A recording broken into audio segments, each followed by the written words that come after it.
Welcome to the F.E.V.E project, ladies and gentlemen. Your humble host, Armando Gonzalez, here today. I am joined by the Ghost and also by LD. LD? Howdy. How's it going?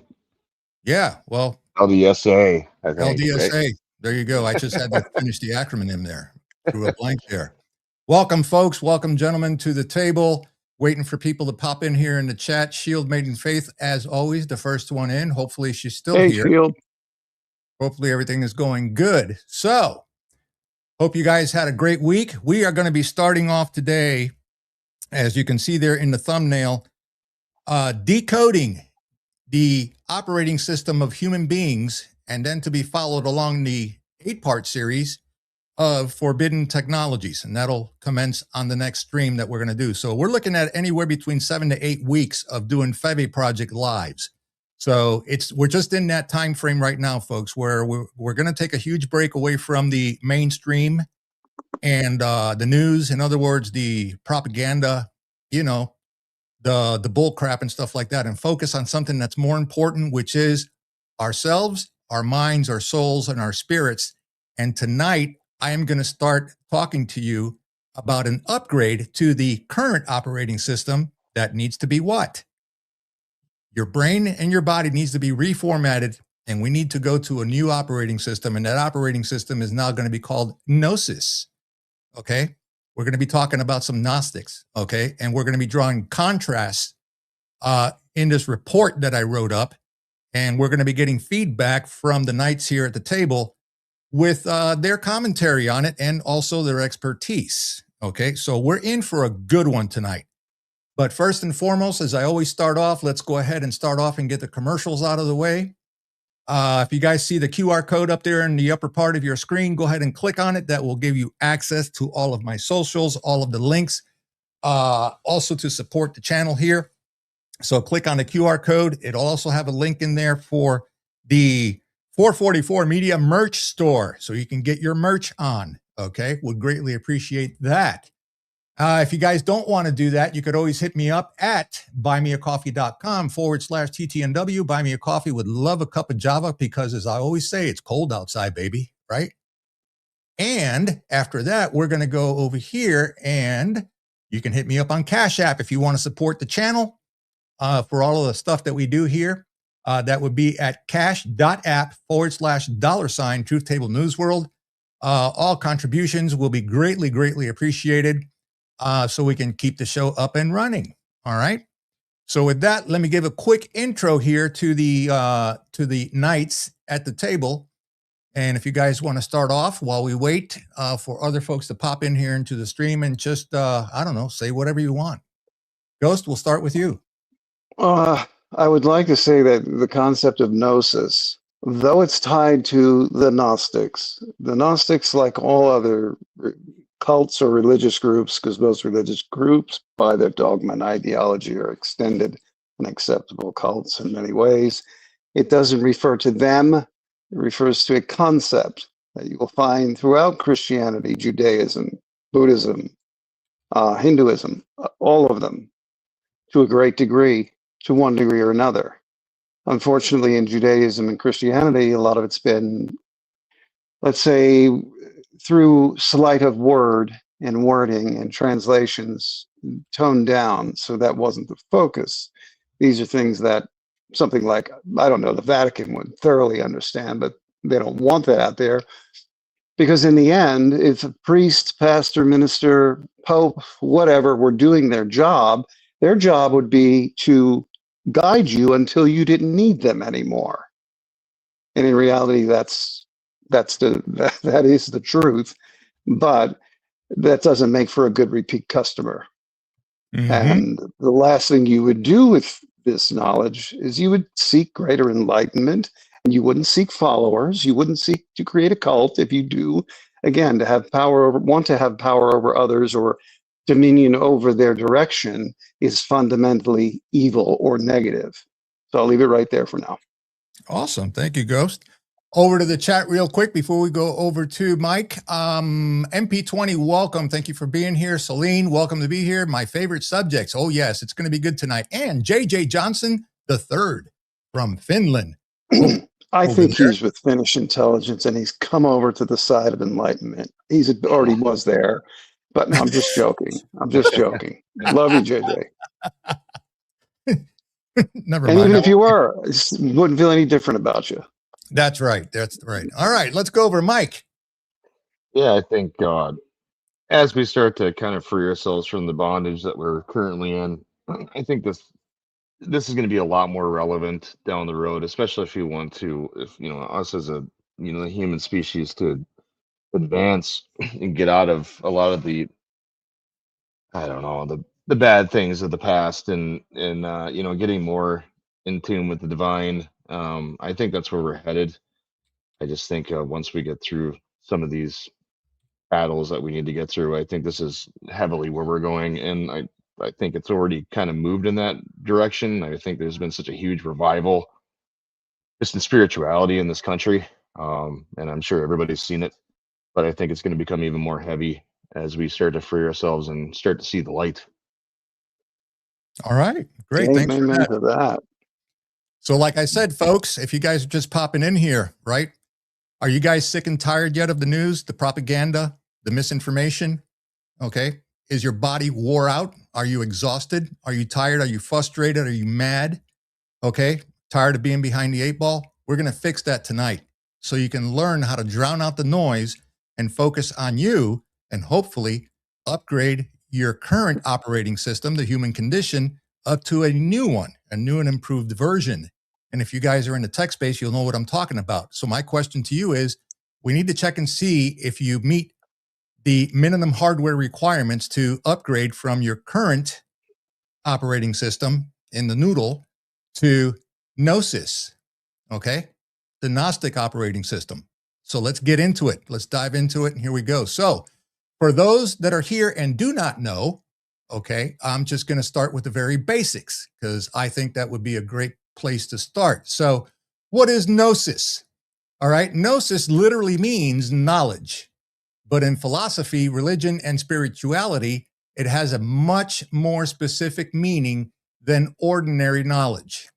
Okay, so what is the core meaning of it? Gnosis equals direct experimental knowledge of spiritual truth. It is knowledge gained through personal insight or inner revelation, not through belief, tradition, or secondhand teaching. So in short, not belief, not faith alone, not intellectual study, but knowing through direct experience. There is a difference.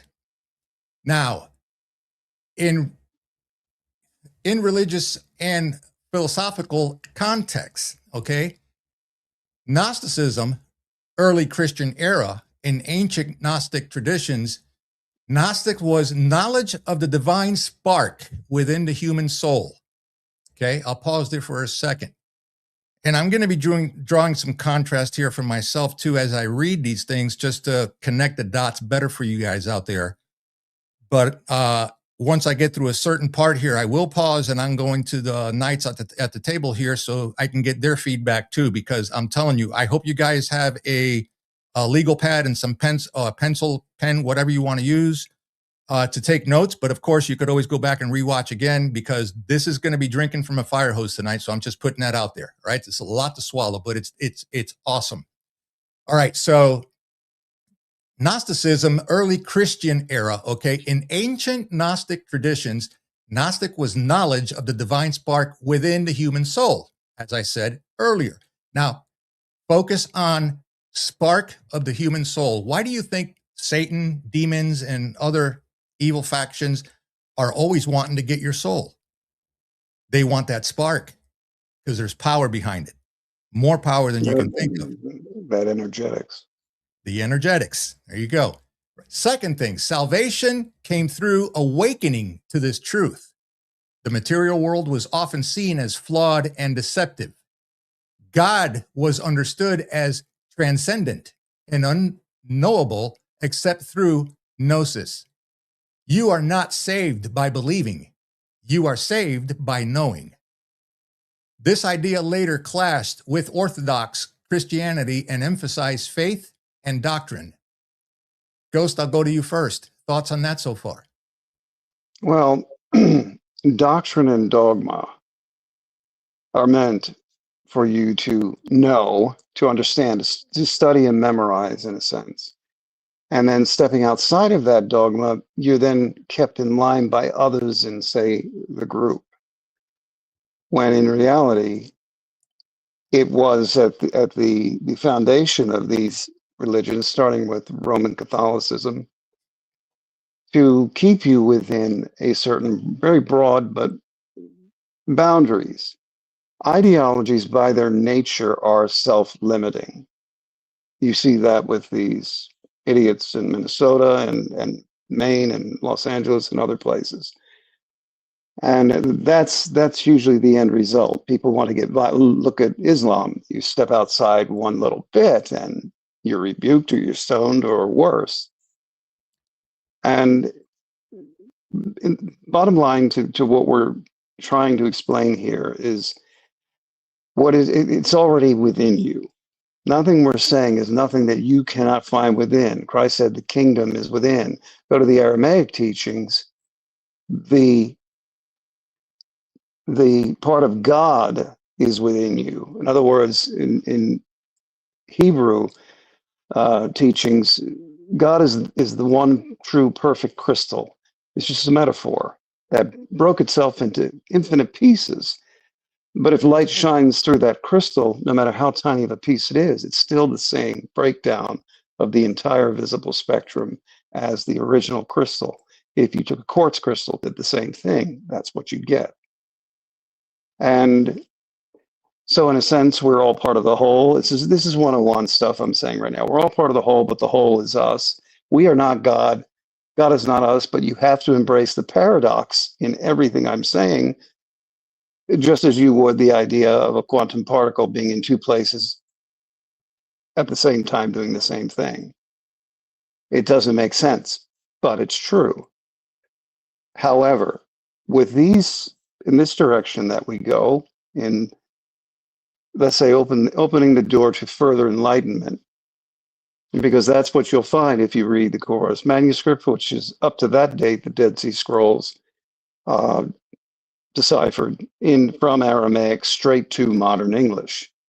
And it was basically, it's called a Book of Enlightenment. And Christ said so many things that reflect exactly what we're saying. And especially if you don't go through all the translations and the omissions that mankind has offered these texts, you begin to get in a very expansive view of what he was saying, why he was saying it. You know, he didn't want followers. He wanted you to reach within and find these things that he had. Because he said, all these things I do, you can do, and more.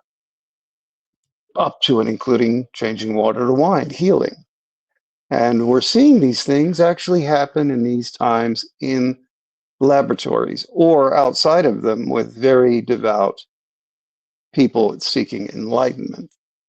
And, you know, this is a good way to start it, but I think we're going to have to take it piece by piece from here. Yeah. But yeah. Mike, feel free to chime in also as well, bro. I know that you don't want to keep you there in the corner, man. Oh no, sure. Yeah, it's kind of hard to expand on that one. Always great information by the Ghost. But I just wanted to highlight the one part that, with the spark, the soul, the light, there is something powerful about that. Everything that you've ever seen about, whether demons or, I suppose we could go into almost the UFO realm, alien realm, and what aspect of that is true, I'm not entirely sure, but there's obviously something very powerful about that. And I think there's a lot to be learned about who we really are, what is our soul. And to me, it's just a mind-boggling concept. And that's why I love these kind of podcast subjects, etc. I was, ever since I was a kid, obsessed by this stuff. Awesome. Awesome. Thank you for that, guys. All right. Hey guys, smash that like button. If you get value out of this broadcast today, please like, share, subscribe, and especially leave a comment down in the, down below. It'll help with the algos. Just appreciate it. See if we can get these numbers up and going. All right, so let's dive into number 2 here. Mystical traditions. In other words, across cultures. Gnosis appears in many traditions under different names. You have Christian mysticism, divine knowledge. You have Sufism, Islam, that's Marifa, inner knowing of God. Then you have Kabbalah, Judaism, hidden knowledge of divine reality. Then you have Hinduism/Buddhism, enlightenment or awakening. Okay, remember that one. All point to direct inner realization rather than external authority. There's a big difference here. External authority, the current operating system of the brain of humanity that we are in right now, which is external authority. Okay. Number 3, modern usage. Today's Gnosis is often used to mean the following: deep insight, personal spiritual awakening, truth known through lived experience, knowledge that transforms the knower. In other words, you and I. A simple contrast is this: the concept is now information. What is the meaning? Knowing about something. Second concept, belief, meaning accepting something as true.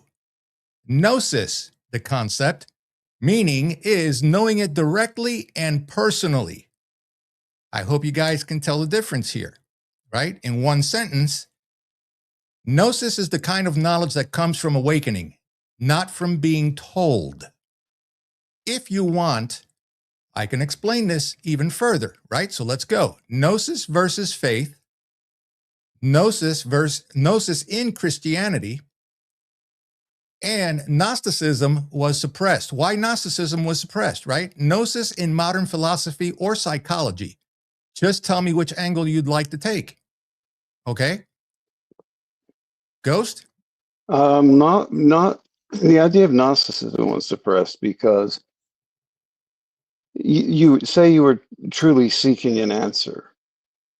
And remember, ask and it shall be given to you.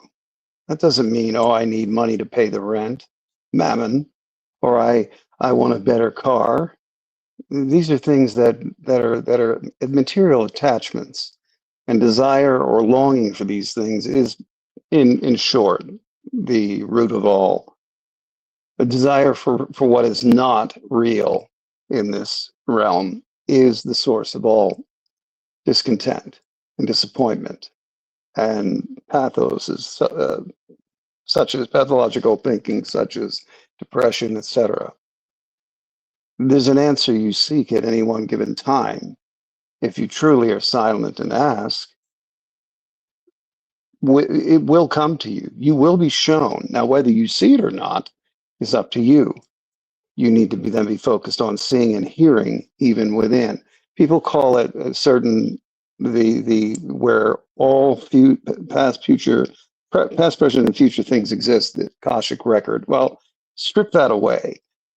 Just say all information is contained in that realm that we don't inhabit in our physical form, in our corporeal form. But taking that leap of faith means, say, receiving that answer and saying, yes, I know I must do this, though it goes against all daily earthly common sense. I won't be able to pay the bills. How many people have really taken that leap of faith, walked away from anything that was giving them sustenance, and then found that something far greater replaced it, whether it was in time or not in time? And whether you had the patience and forbearance and temperance to wait while you asked for the next answer. These are the most important questions. The number one question anyone could ever ask themselves is, what do you want? No, not I want security. Then forget all that nonsense. You're not going to get it from asking that, but you will get the answers you seek that are most important, that would prepare you to better accept anything like that and see it for what it is.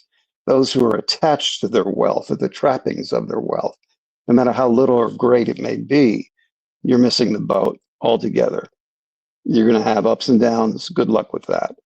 But when you are truly seeking answers to questions that bring you closer to the concept, or it's not even a concept, it's a concept until you reach it, any level of enlightenment. And then from there, enlightenment naturally grows because you've seen, you've either found or been given the knowledge that says all of these things I was taught before were designed to keep me in a lane or on a highway. And I'm off that highway now. I can go anywhere. I can do anything. And in truth, you can.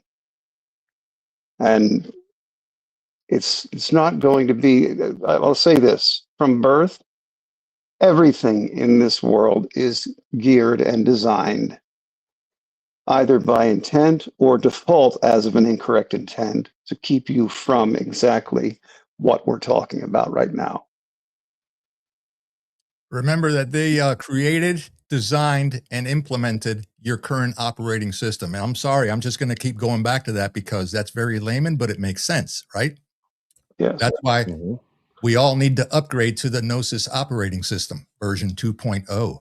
Okay? Sorry, no filter. It's just me. When the faith comes in, trusting that. that. I'll leave it there. The faith comes in trusting that, and then faith actually becomes a knowledge.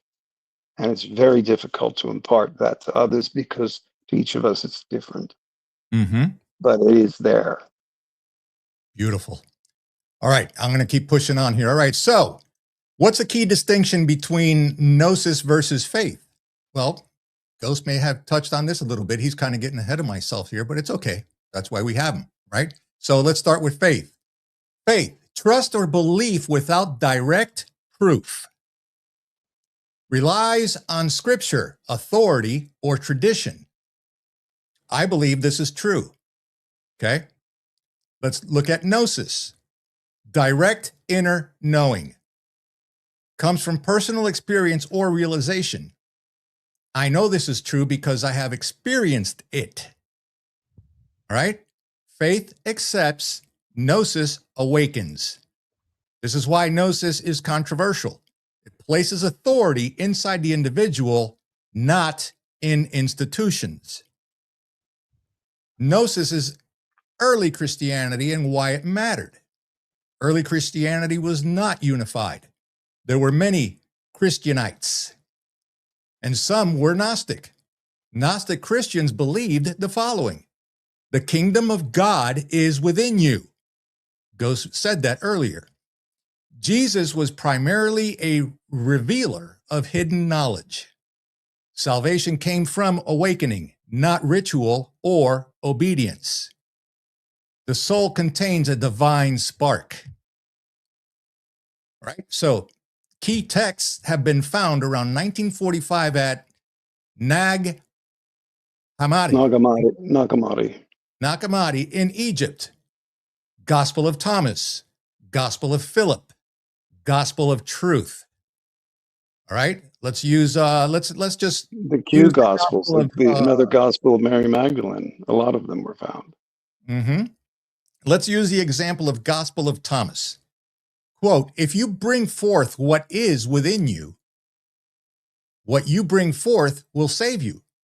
These ideas conflicted with the emerging church hierarchy. Okay.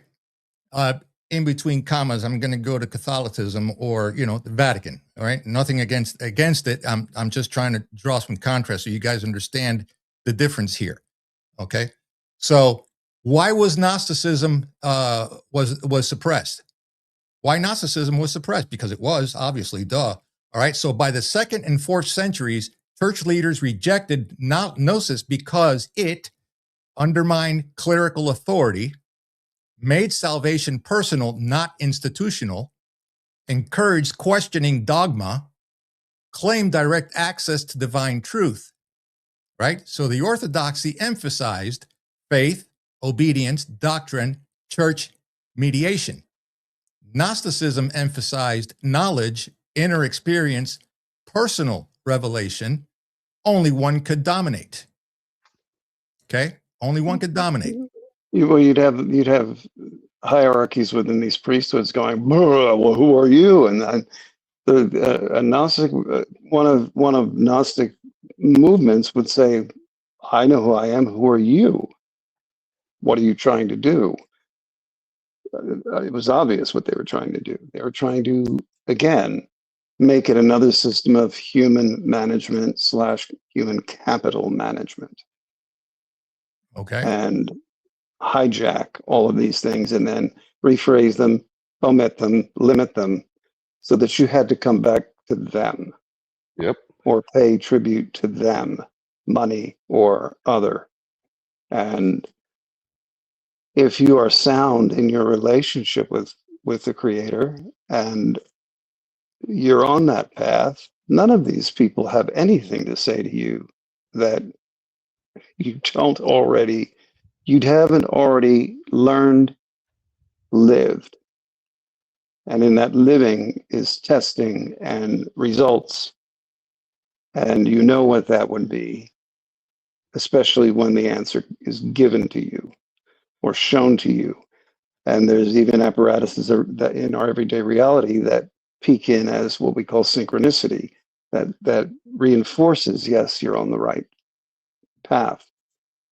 And yes, that higher guiding power you are in direct commune with. You're communing with it. I can't believe that a God would say, well, boom, here you are. And these guys, listen to what these guys say. When anyone, again, who seeks control or influence, whether it be over your temporal life or your physical life, is fundamentally flawed or evil or negative. Okay. So, All right. Give me 1 second here, Mike. I'll go to you in a minute. All right, guys, here in the chat, I'm noticing you guys have some questions. Do me a huge favor, JJ Johnson. Yeah, that is a very, very detailed question, and it will probably take up some time. Do me a huge favor. We are going to do a Q&A after we're done going through this material tonight. Save all your questions for the end, and if you want, copy them right now so you can paste them back up later, and we'll try to get to all the questions that we can. But we're not on a time crunch, but I got this timed out to the point, and I don't want to make it a 5-hour stream tonight, if you know what I mean, because tomorrow's a work day, right? Mm-hmm. So bear with me as we continue. All right. So, Mike, you wanted to drop something here? Oh, I was just going to say, an underlying theme is control, essentially, with, Yes. basically everything that Ghost was saying, it's they wanted to take the control of God, and instead of you being your own, person in your understanding and belief of God.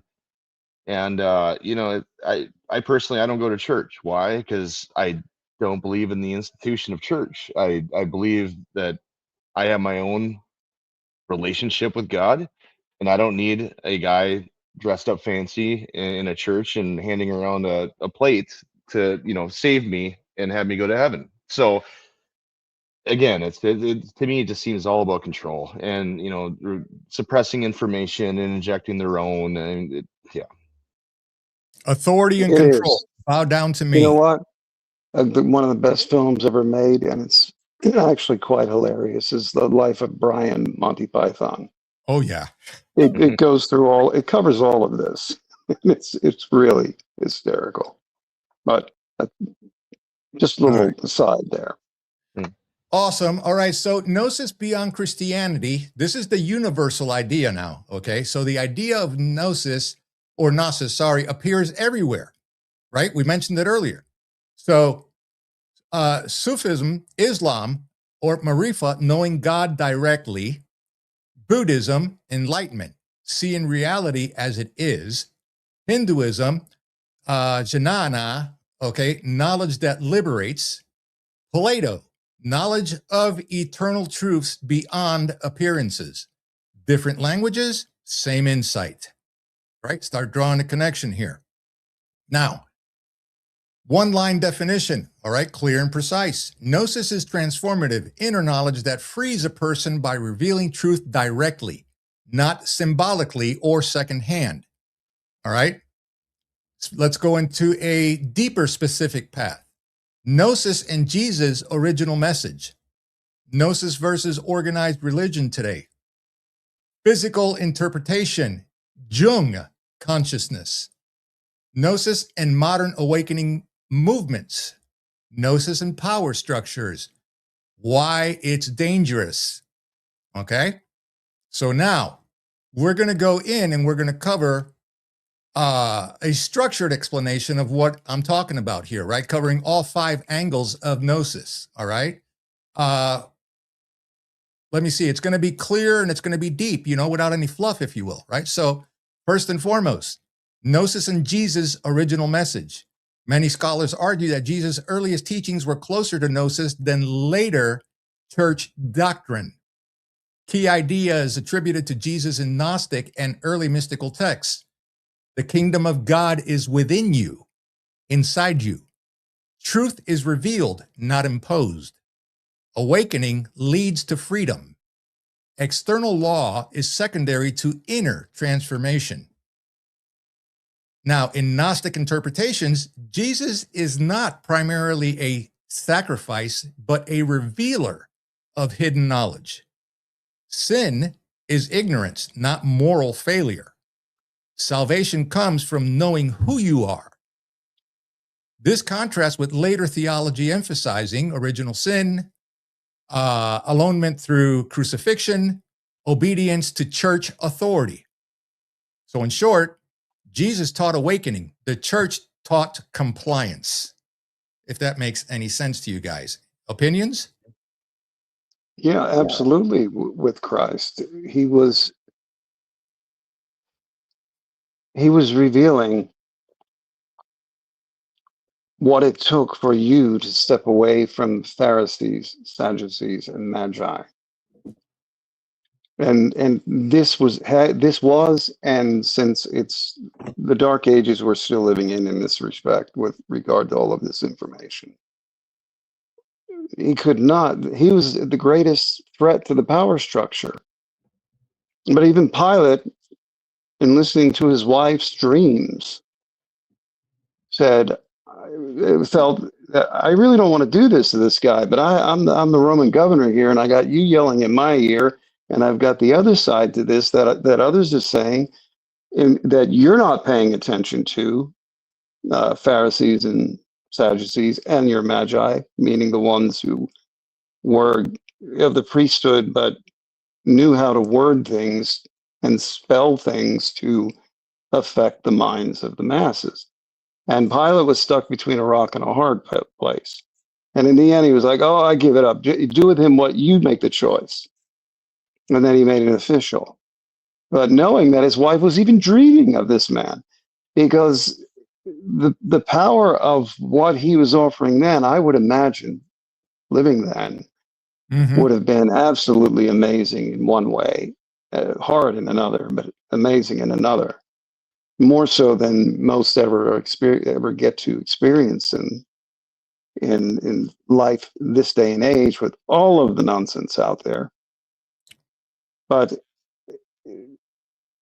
he was coming from that aspect and trying to tell you that you're even then, because of the necessity for certain ones to band together and form power structures and temporal control structures, they called a temple for a reason.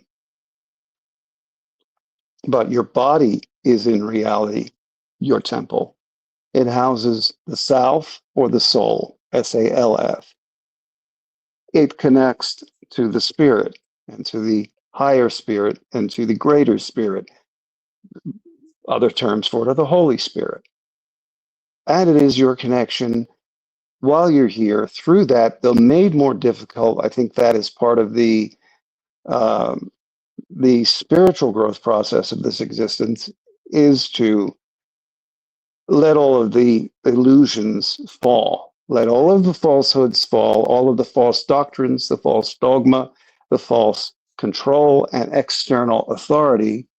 External authority only works under the threat of penalty, be it violence by putting you in a cell or violence of hurting you or killing you. That is the only external, and it is in reality compared to what we're talking about, a fiction of authority. It mimics the ultimate hand of the divine, the one who cannot be named. And I just think it would have been amazing to live then, taking all that we've seen. And I think the greatest thing that ever came close to was actually Mel Gibson's Passion of the Christ, in telling that story from Gethsemane on. And what did Christ say at the end before he said, "It is done"? He said, "Forgive them, Father, for they know not what they do." If all of those in government, Pharisees, in law, Sadducees, and in religion, Magi, were to admit this, they'd be out of a job. If people were raised to understand this and then to seek it, taught how to seek it, because we have to teach the young. We've done a horrible job with it for about 1,500 years, 1,600 years, 1,700 years in particular. We've done a horrible job of it. We don't teach our children. Look at the majesty of that grasshopper. Start asking yourself, why is it even there? Why do you perceive it? Some kids will get it, others will get it later. But it can be had to one degree, to each his measure or her measure. That is also a biblical principle. And to those too much is given, much is expected. Now, most people will think that, well, money or possessions or power. No, knowledge. So like the three of us are sitting here giving it to you for free because this knowledge is free. I could be like Eckhart Tolle and put it in books and make a fortune. Or I could say, no, I want a piece of the action when I come on a show. No, that would be going against everything I already know. But but of giving, in other ways, I do receive out of nowhere amazing things. So, and things you can't put a dollar figure on. So just consider that. Sort of like a domino effect, right? Pass it on to the kids. Well, yeah. But remember, we were once kids too, and it was never passed on to us. So it was a generational falling of the dominoes, if you will. Right? Again, the operating system kept getting updated versions and versions and versions, but it was all a lie. All of it, a fraud.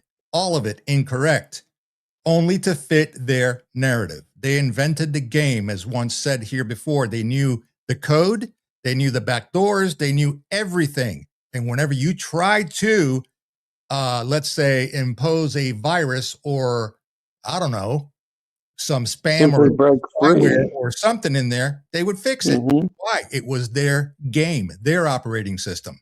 This one here is different. Christ did. Look what they did to him. Virtually every great teacher, they have done that to. When you began to affect their illusion of their fiction of authority. Governments are fictions of authority. In the end, you don't want the barking hound dogs running into your house with their guns and vests and boots and helmets, do you? And you don't really have to step that far out of line, even here in this country, for that to happen. We're still quite in a sad state of affairs. But as all things are changing rapidly now, so will understanding of what we're saying. Comprehension, rather. I don't want anyone to stand under my words. Hear me, internalize what you think applies to you, and run with it. With what you're already should be running with. Because that is in essence how we help each other grow. And it should be free. It's always been free. Because the bounty on the other side isn't any ism or ist or whatever at the end of it. It simply is a higher level of existence of peace and tranquility and loving kindness, and agape for all things and all people, because all of that is an expression of the one true divine, the one who cannot be named. I hate using the word God. I always spell it with a hyphen, because how can you give infinity a name other than, well, here's a word that represents the concept infinity. And in English, words and their inverse spelled backward are done for a reason. There is the word for God in Greek and in ancient Hebrew and Aramaic are not what we call God. If you spell it backward, it's dog. And Apply that to a lot of words. And how do Muslims feel about dogs? Mm-hmm. They do have a lot of great things. Yeah, no, I'm just when the temperance of the less radical, of the non-radical, no problem at all with them. The more radical, yes, of course, the radical of any kind we'd have an issue with. But as soon as you begin talking like this, yeah, the institutions, or the unspoken institutions even, they like to narrow in on you and throw their theology at you. Well, I have no time for theology. That's like studying how to breathe. We pretty much know how that happens. Yeah. Now let's get on with the purpose of breathing and all of that, which is more to even breathing than meets the eye. But we're going to cover all of this because, and then the beautiful thing about this, guys, is this: as you listen to this report, you're going to start connecting the dots on how this transitions to current existing times via the operating system that was put inside us. I got to just go back to that because I can't put it in any other words, right? The program that we've been given. Okay, the programming we've been given. All of this that's going on right now in real time, in this reality out there in the world, the news, the riots, the violence, the treasonous acts, all that stuff is going to be spelled out for you here tonight. So stay close, stay in tune.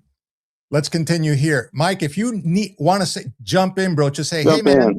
Yeah, just jump in. So shut up, man. Let me talk.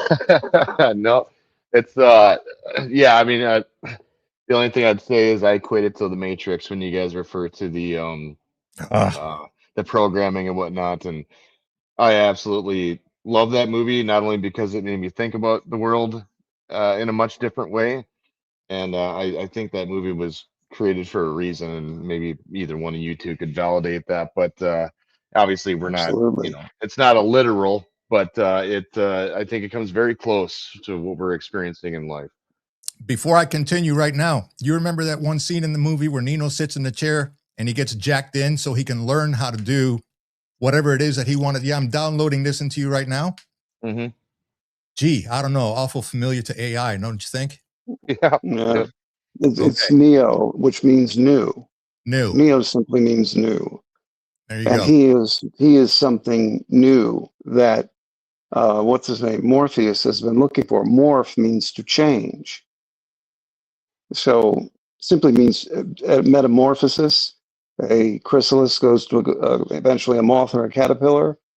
Mm-hmm. In between, there's a growth stage of the caterpillar to, the egg to the caterpillar to the chrysalis to the then new creation. That's, I think, one of the most perfect representations of it's a physical, very definite path of enlightenment. It goes from one thing to something beautiful and fleeting and delicate. And that is, in a sense, what this process is about, except you don't become more delicate. You become infinitely stronger in that you can look at anything in this world and see it for exactly what it is. And the coding that they used even touches upon the Torah code, which a whole show can be done on that. They discovered it is real. Isaac Newton had theorized that there was an encoding in the Bible, but it actually comes down to that of the Torah. We can get into that later. Woohoo. All right. All right, let's press on. This is getting good. It's just going to get better. I'm telling you. All right. So second here, let's go to Gnosis versus organized religion today. Organized religion today tends to rely on doctrine, hierarchy, ritual, moral control, external authority. Gnosis relies on inner experience, direct insight, personal responsibility. That's a big one. Self-knowledge, inner authority. This creates tension because Gnosis cannot be standardized. It does not require intermediaries. It empowers the individual. It resists manipulation. This is why institutions often tolerate faith, but resist knowledge. Faith can be managed. Gnosis cannot. Psychological interpretation, Jung, and consciousness. Carl Jung reintroduced Gnosis in modern psychology.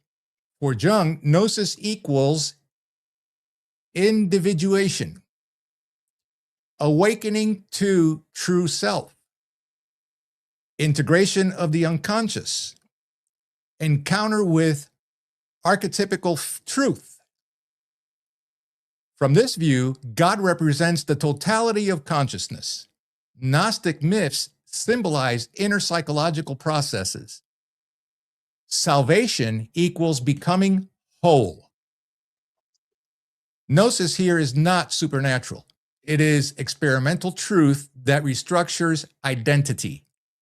Modern psychology reframes Gnosis as deep self-awareness, ego death, conscious integration, and permanent transformation. I'll pause. Jung, his name would be Jung in English, Carl Gustav Jung. What he did was outlined from his experiences, his seeking, the idea of transcendence, transformation, and to transmutation, meaning becoming something new, brand new. And I always found it difficult when folks would come up when I moved from one part of the country to the other in a direct way, and then always came back. Have you been saved? And I was like, I didn't know I needed to be. I was in trouble. Tell me, why do I need? Am I saved? I don't know. Because these were people who currently carried a lot of guilt over actions and things they had thought, and I don't understand it, but they would go through the process of saying, well, I've invited Christ in my life and all my sins are forgiven. Well, wait a minute, you had the chance. In ancient Hebrew, sinning is not, oh, I messed up. Sinning is like the archer trying to hit the perfect circle of the center. There is no perfect circle. Mathematically, it goes infinitely on. So you can never hit the perfect circle with an arrow, the perfect center. But your goal is to always aim for the center. And sometimes you're off and it hits somewhere else. And that's how they look at sin. Because if you truly knew better, you wouldn't sin. Now, people will argue with that and say, well, Hitler knew what he was doing was wrong. And no, he didn't. He didn't wake up every day saying, I'm evil and I want to do evil. He thought to the deepest core of his soul, he was right. And the Jews were evil and and they were the master race. Obviously, he didn't know better. And even the criminal who goes, well, I know this is wrong, but I'm going to embezzle this money anyway. No, if you truly knew how wrong it was and accepted that, you would never embezzle that money. Law is made for those who do not choose to govern themselves accordingly and to hit the target with every chance it comes up, many times a day, down to what you eat, what you wear, how you speak, what you think. You are, in essence, responsible for every thought that comes to you. If you don't like what you're thinking, if you don't like these images that come to your head, you need to start working on that. You have dominion over that. Begin with meditation. When you can silence that little voice within your head, you've reached a very good plateau. From then on, it should be a pattern of constant growth, seeking and growth, seeking, finding, growth, seeking, finding, and growth. And most people feel, well, no, I've gone to church and I threw a lot in that basket this weekend, and I told the priest all the crap I did wrong, and I'm okay. No, they've got you locked in an endless loop of, go ahead, mess around, we'll forgive you. Go ahead, mess around, we'll forgive you. And it's a pathetic loop at this point, and it's not just that particular religion, it's virtually all of them.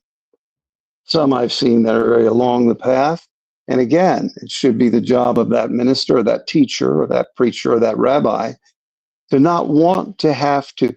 I see more of a role for the rabbi in a community than I do a minister or a preacher, even though they do serve a definite role to people that are going and trying to find. Yes, that'll be a phase in it for most people in the state of the world as it is, in the lack of our ability to teach our children to seek and to always think of things. Is my action going to be negative, or is it going to do the greatest good for me, in so doing the greatest good for others, or is my external action going to be in the vein of the greatest good for the greatest number? These are the only things you need to measure your decisions by. Of course, there's moral, ethical, and sometimes legal implications. But if you govern yourself accordingly, are seeking the highest route, the best path, the most inclusive as far as knowledge, you'll the more you do that, the less you will ever find yourself straying and doing wrong. You'll find that it's a mistake, and you realize it's a mistake. And right then and there, between you and the divine, you can say, "Hey, I'm sorry. Let me rework this and make sure I don't think, say, or do anything like that again." Again, it's your choice. It's not the rules of some external edifice. It's your choice. What do you want? It's spitting yourself out of the system, basically, ladies and gentlemen. You have no idea the power you hold, what you're capable of doing.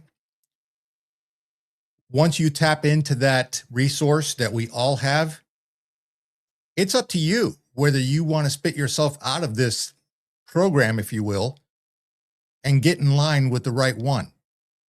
And again, when you hear that question that Ghost just said right now, what is it that you want? Immediately, that algorithm in our current program right now, you start seeing shiny things. Oh man, a new car, a new truck. Oh, maybe a new suit. Oh, Bring in from bills. A new handbag, a new sombrero. Yeah. Or maybe no, maybe you just want a new Craftsman toolbox. I don't know. Right. But or that's something for your child or your wife or your husband, you know. Right. But that's not the question. But it's bigger than that. Right. The question really is, what do you want? What do you want for you to spit yourself out of this program and fall in line with your true program? Okay. To be the best for all. What's best for all. To be, and also to be the best for yourself and others. You know, as he said, what is God's greatest command, or Jesus' greatest commandment? Love yourself as I have loved you. You got to start with you first. You first, before you can show love to someone else. Because if you're not happy with yourself, what kind of direction are you going to pass on or advice to somebody else? Oh, I don't know. He just wants a few bucks, but shit, blah, blah, blah. That kind of crap. No, forget that. All right. Now let's continue. Mike, you want to drop something here?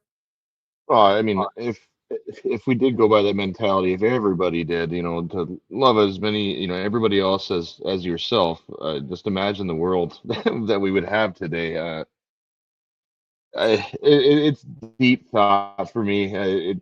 I could, go on and ramble, but it's there's a lot of meaning to that, and it is important, and it's sad where things have gone. Throughout the decades, even more now today than even 20 years ago. Uh, when Right. I was younger, the environment was different. The environment was different for you guys as well, and we need to have a big turnaround. And that kind of mentality, embracing that as a species, is important. There's nothing more to say than that. But understanding what you're saying right now, just understand this, and I'm sure Ghost will back me up on this too. If everybody wants to take ourselves and this republic back to what we used to be when we were growing up, you can forget it. That America is never coming back again, right? The main point here is don't worry about Be the reborn. outside, the world, the country, anything of that. How about going back to how things used to be inside your home when you were growing up? Talk to your kids, get them off the electronics, teach them what we're talking about here. Because what happens then is the best form of advertisement is word of mouth. So instead of texting each other at a dinner table and not uttering your lips, or moving your lips, I should say, put it away, talk to them, talk about this kind of material here, because that's the only way we are going to save what we're trying to fight for here. Make sense? Teach them Even that look at those. Go ahead, guys. Sorry.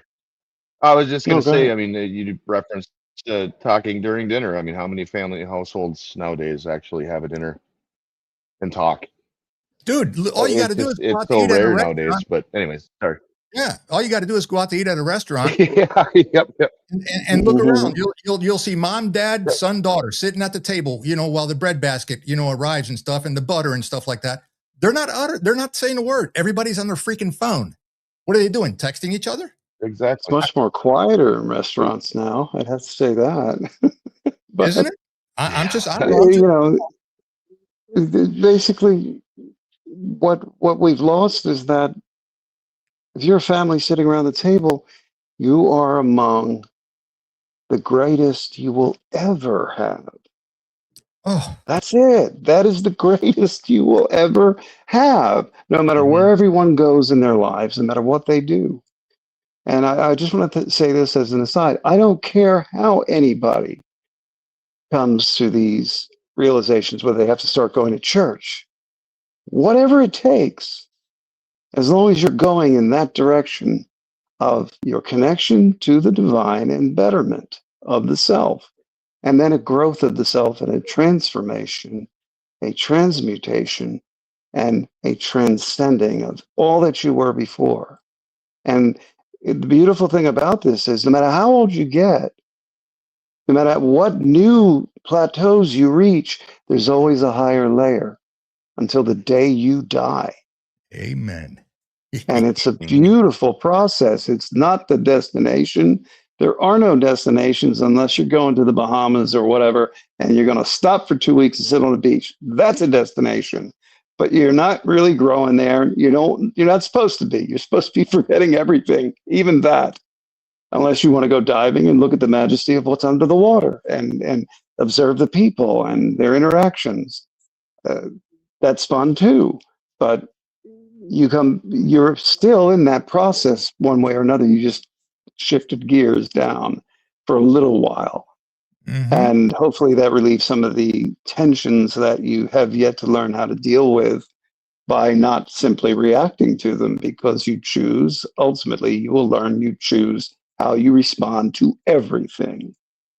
Everything. If your wife says, "How does this make me look?" and you say, "Well, it makes your ass look quite fat, but I like it anyway," she's still going to take offense.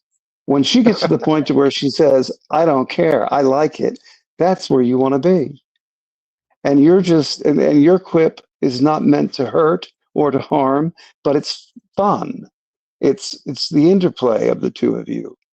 And unfortunately, the other side to this is that many people are with those they are not meant to be with, and they will find that out. And I've been through relationships in the past where it was like, I've got to go here and you're going there. I love you and always will love you, but we don't have children. We're not married. Let's part. And usually that's the best thing. And when you remain friends and then you've each found something that is the epitome of what you think you can find, you still say hello and you're still good to each other. And again, and another thing, this society, another aside, places too much importance, and it's totally nonsensical, on the spell of the sensual or the sexual. This is all, I'm sorry, if you're young and you think, man, I got to get all the ass I can before I die. Son, you got a long way to go. So that, go ahead down that road, because it's going to bring you full circle to a full stop, and you're going to go, that none of that meant anything. And same with women, who will cock a leg for any Johnny that comes down the road. It ruins your life. And unfortunately, they do so much programming with the young to start them at the age of 10 and 12 to think that way. Yep. No, not in my home. I can control my home. The rest of the world, I can't, other than through what we're doing or encounters or friendships, etc. So, and just note that this is in our educational institutions at the age of 4 and 5. Especially the reading material. So let that sink in. But I'm not going to go down that rabbit hole today. That's a whole other show. Means, I just want to get this out there real quick. The table here, the Knights of the Table here, are not telling you guys that this is your solution and this is what you should preach. We're not saying this is the operating system you need to upgrade to.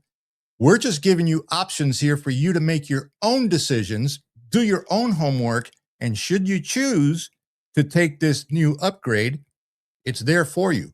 But we're not pushing this on anybody. We're just showing you shall find. Right. We're showing you what is out there. There is a difference, and how to get away from the anxiety, get away from the stress, get away from the pressure, get away from the news, get away from all this crap that's going on that needs to happen, but don't get overwhelmed or engulfed in it. And I'm going to cover that here as we go forward, and you guys will be able to connect the dots better. So let's continue at number 4. Gnosis and modern awakening movements. All right, so today Gnosis appears under many names: awakening, enlightenment, consciousness shift, spiritual sovereignty, inner knowing. Common traits are distrust of imposed narratives, emphasis on lived experience, rejection of blind belief, seeking truth beyond institutions. However, modern movements face a risk: false gnosis, in other words, ego inflation or delusion. Yes. Mistaken emotion for insight, trading dogma for conspiracy. True gnosis is marked by humility, clarity, responsibility, psychological grounding, compassion, not superiority. Okay? Psychological grounding, we're going to cover that later on. Remember that phrase, okay? And I'm not talking about walking out barefooted and stepping on your lawn to ground yourself. That's part of something else, but not what I'm getting at here, okay? You'll see what I mean later. Now, Gnosis and power structures, why it's dangerous. Gnosis is dangerous to power because it breaks dependence, removes fear-based control, undermines authority claims, creates self-governing individuals. Historically, those who pursue Gnosis were labeled heretics, persecuted, silenced, marginalized. Why? Because a person who knows cannot be ruled the same way as one who believes. Power systems can't be ruled. Can't be ruled. Okay, so those things I mentioned up here connect to current times right now. Okay, Gnosis is dangerous to power. Power meaning the institutions, government, the ones you can't see, okay, and what you're being fed through radio, TV, whatever, media, whatever you want to call it, breaks dependence, okay? It removes dependence. Oh, no food stamps? No WIC? No shit. Oh, okay. Yeah. No free handouts? No. Removes fear-based control, right? Fear-based. Oh, we're going to have a nuclear war. Oh, there's going to be a new boogeyman coming out pretty soon. Oh my God, the Democrats are losing. Oh my God, the Republicans are losing. What are we going to do? Oh my God, this and that. Oh, Russia bad, Ukraine good. You know, come on. Undermines authority claims. In other words, the system of fraud, the fiat system, creates self-governing individuals. Self-governing, in other words, to become sovereign. They don't want you to do that. They want you to keep you controlled, right? And quiet, right? Now, historically, and I'm repeating this, historically, those who pursued Gnosis were labeled heretics. They were persecuted, like they're killing the Christians now. Silenced. In other words, you're not woke enough. Shut up. And marginalized, right? And again, why? Because a person who knows cannot, a person who knows, in other words, knows self, cannot be ruled the same way as one who believes for this to be true or that to be true. Don't know. You believe. You haven't experienced it personally. So, power systems. And the dichotomy of this is right in front of us. You have the spiritually and let's say Gnostically, but spiritually deprived and in total lack, who are these little automatons who believe that their version of an external power will make everything a panacea. We'll look at New York City right now. The very people who voted for him want to tear his mansion down. Funny. But you look what is appealing to all people, no matter your origins, no matter your skin color, forget all that nonsense, because enlightenment doesn't care about that. You have the plain talking like Hegseth, Rubio, the president. Now, if you want to sit there and play the old 60 Minutes game from 1970, we're going to catch the politician in a lie. Wrong day and age. People, Trump, that man, I have nothing but respect for. Despite his failings, we all have failings. Don't care about his failings. I care about his successes. And it begins with his standing in front of a crowd and saying, oh, they're fucking stupid. And he said that twice publicly in speeches, the F word. And the way he talks, you know, Chucky Schumer, and he makes a joke about him. That's true, and we all know it's true. People plain speaking. And yet the intelligence community with egg all over its face, all up its ass, when they tried to promote the Steele dossier, and 50 or more lied, saying it was a valid document. No, I read that document. It was garbage. I wouldn't have wiped my dog's ass with it. Not that I would ever do anything bad to my dog, but that would be the worst thing I could ever do to my dog, would be to wipe its ass with the Steele dossier. Because these were nothing more than the higher power structures of the owners of the financial system, who wanted to temper and control and shut him down because they knew where he was going. And now we're seeing it as of the first. It busted wide open, didn't it? Oh, yeah. Mm-hmm. Venezuela, Cuba, Alberta, Greenland, Iran. And for years I said, it's not the people of Iran. Trust me, it's the regime. And now it's coming to full fruition.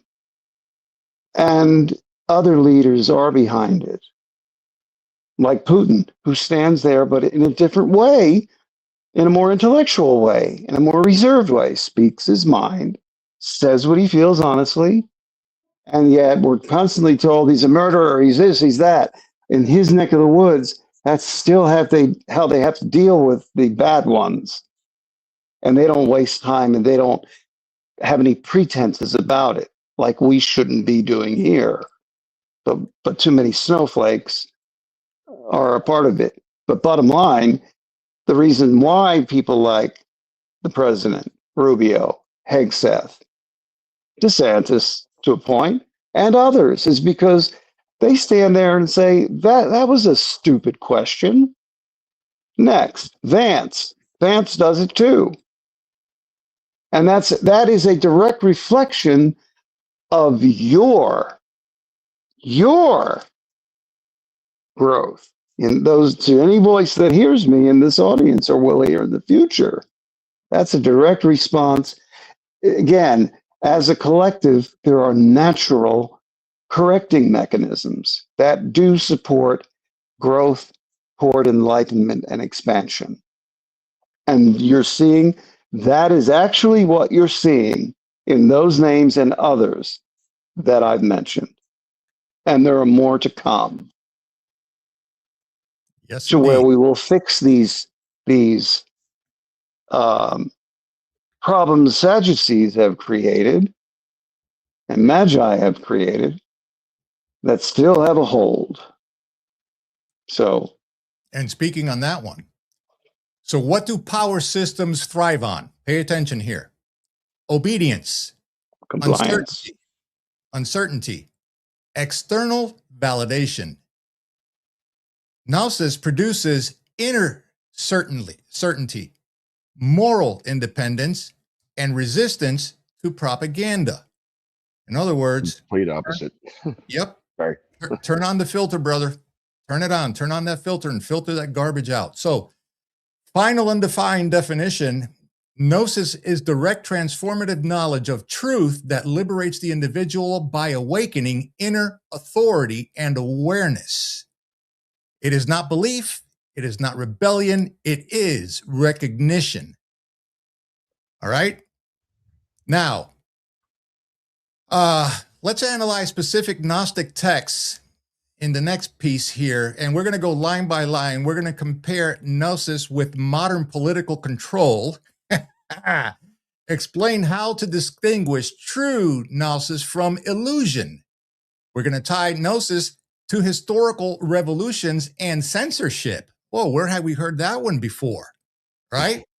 So, here we go. This is now going to be a full integrated deep dive, a deeper dive than the one we're going to go on. So, hold your breath, not for too long. Learn how to breathe, right? Here we go. So, Gnosis, a complete analysis, right? Let's start with Gnostic texts, what they actually say, not the myths.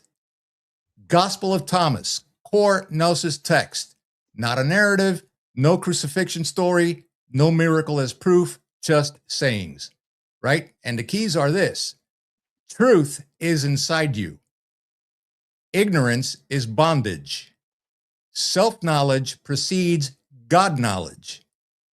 If you know yourselves, you will be known. And if you will understand that you are children of the living Father, meaning identity precedes doctrine, divinity is discovered, not granted, and authority is internal. Let's go now with the Gospel of Philip. Radically symbolic and psychological. The keys are: resurrection is now, not later. Truth is hidden in symbols. Ritual without understanding is empty. Truth did not come into the world naked, but in symbols and images, meaning literalism blocks Gnosis.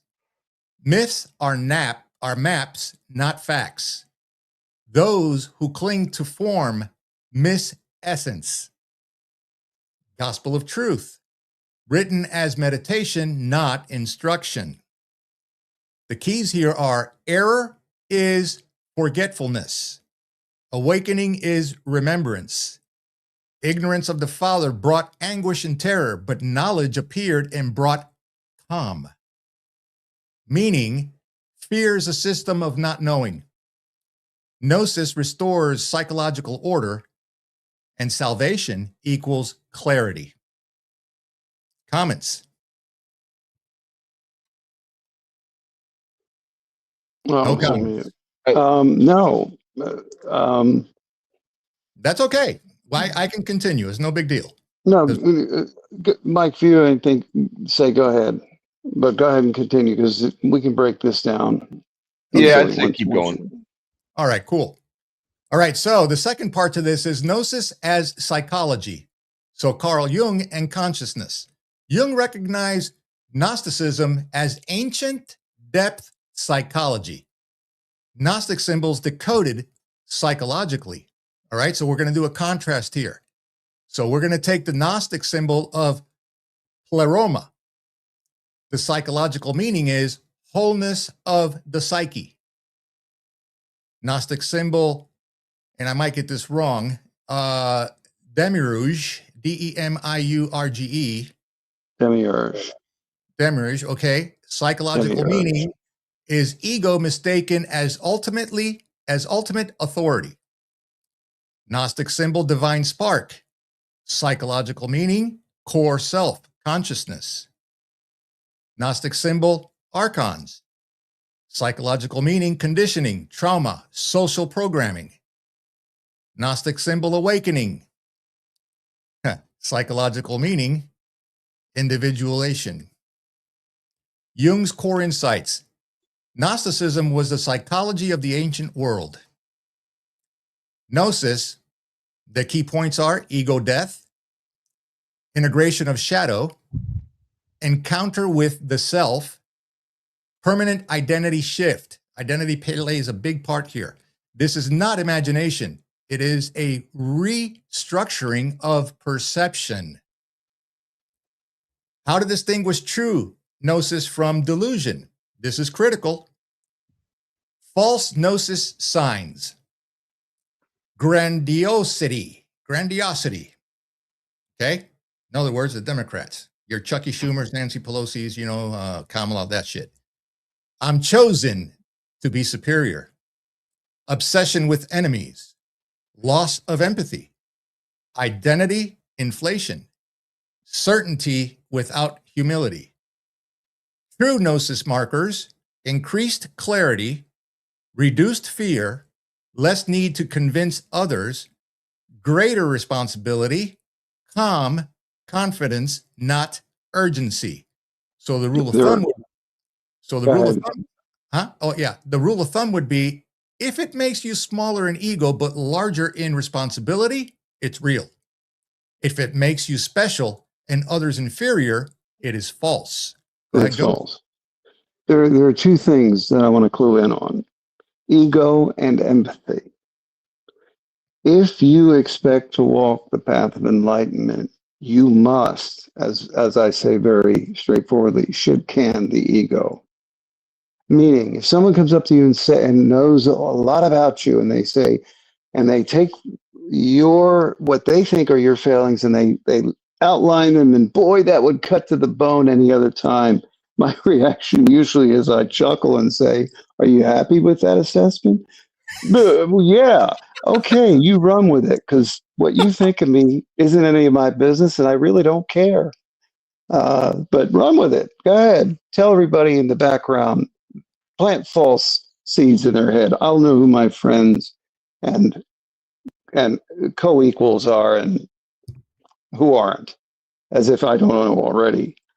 Ego is, and there is no such thing as, well, there's a healthy amount of ego. Modern psychology would have you believe that. So you're going to come back for more psychotropics or therapy.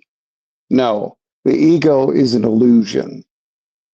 It's the ramparts we devise to defend nothing. I'm going to say that again.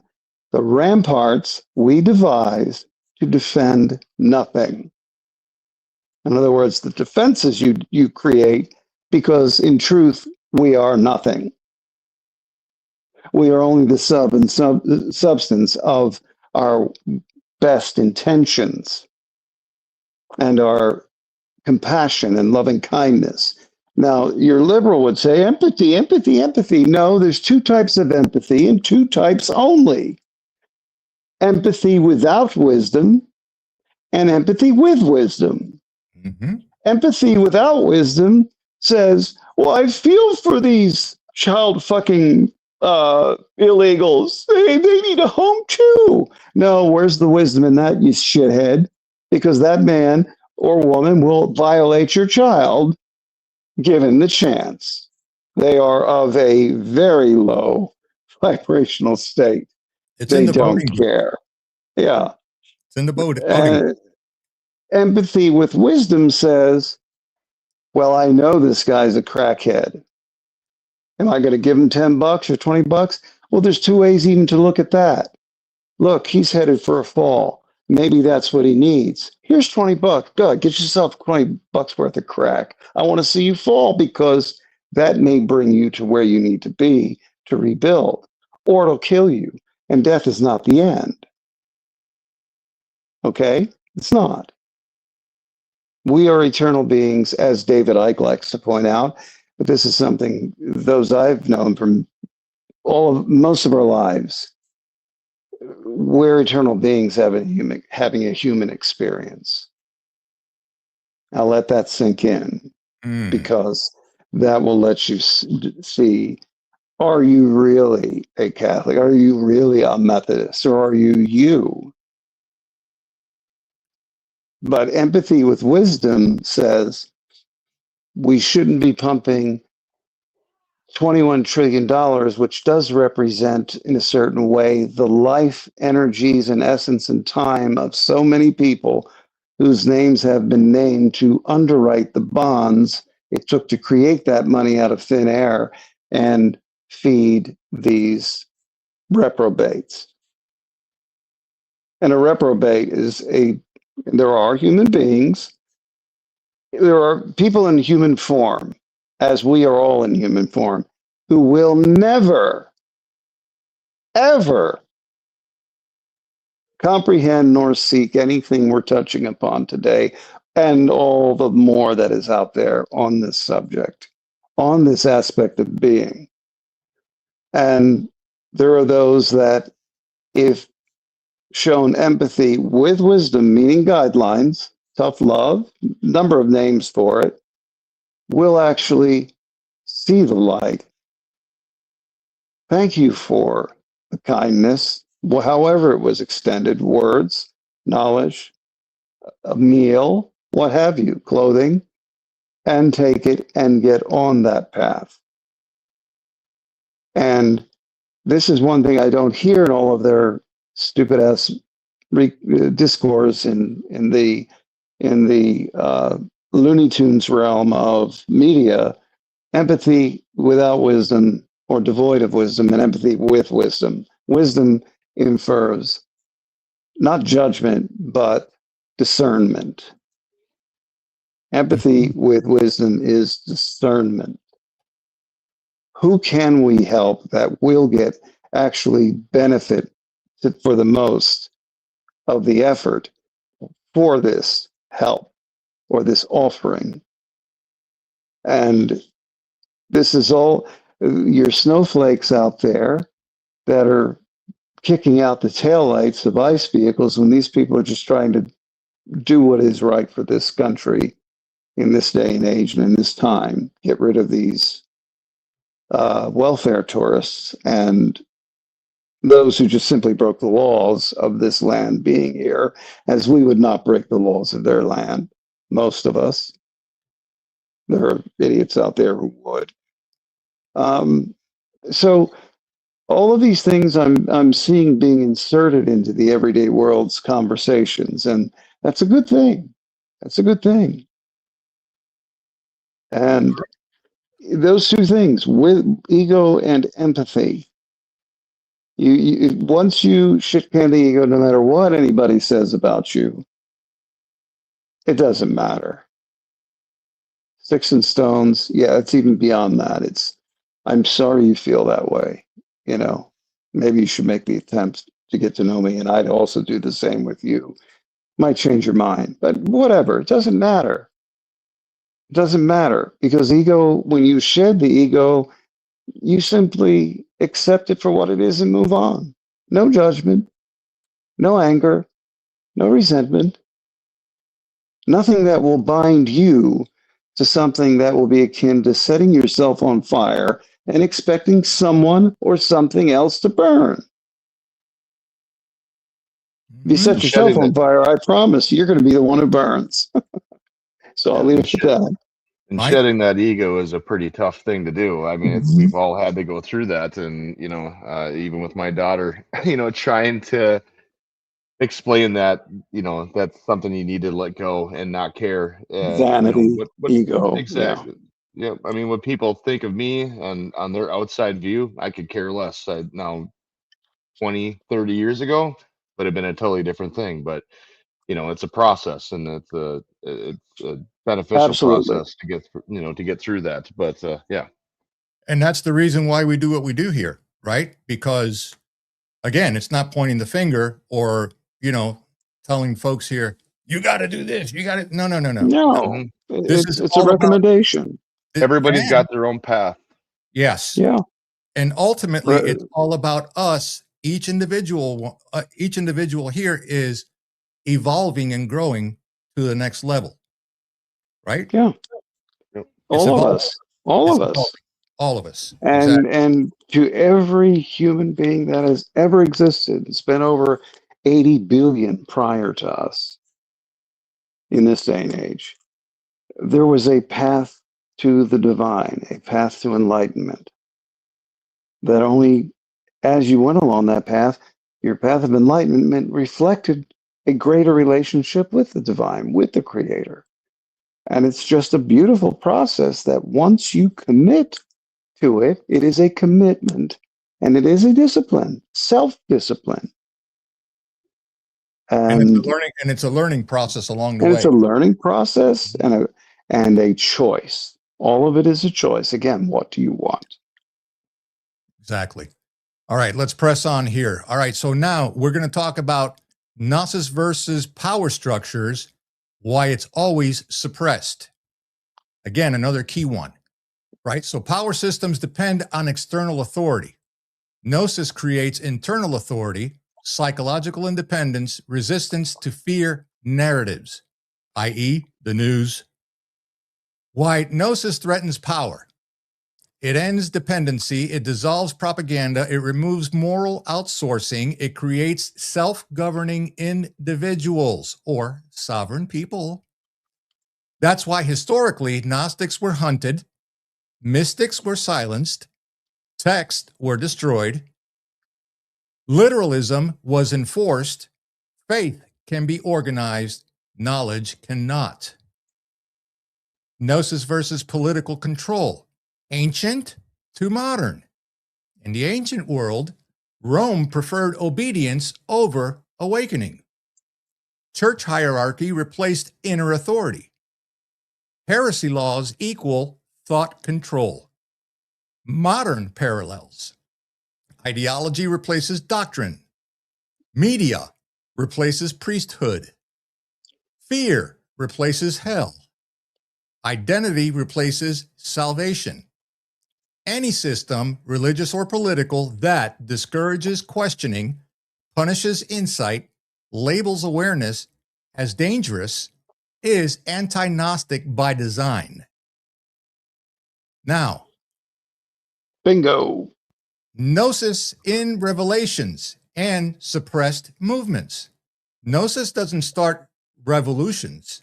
It makes them inevitable. Examples are early Christian dissenters, Cathars exterminated, resistance humanists, Enlightenment thinkers, whistleblowers and descendants. The pattern is this: inner awakening, loss of fear, refusal to comply, system reacts violently, power fears the person who no longer needs permission. Okay? Hope you guys got that. Now, Gnosis, is not anti-religion. Important clarification here. Gnosis is pre-institutional, not anti-spiritual. Jesus Anti-establishment. equals Gnosis. Buddha equals Gnosis. Socrates equals Gnosis. Institutions come later to stabilize, control, and simplify. The conflict is not God versus humanity. It is inner knowing versus external control. Got that? Now, final unified definition, in other words, pieces here. Gnosis is direct experimental knowledge of truth that permanently alters perception, dissolves fear-based control, and establishes inner authority. Not belief, not rebellion, not fantasy, recognition. All right? So now, the greatest threat to any system of control is a person who knows who they are. Right? Ghost eloquently says it. What is it that you want? Okay? If you want next, and this is where it's going to get practical, we're going to do map the stages of Gnosis step by step. We're going to explain why people resist awakening, show how language is used to block Gnosis, break down modern myths versus ancient symbols. Okay? So here we go. The continuation of Gnosis. You guys stop me if anytime you want to chime in here for whatever, okay? Well, I'll use a personal example.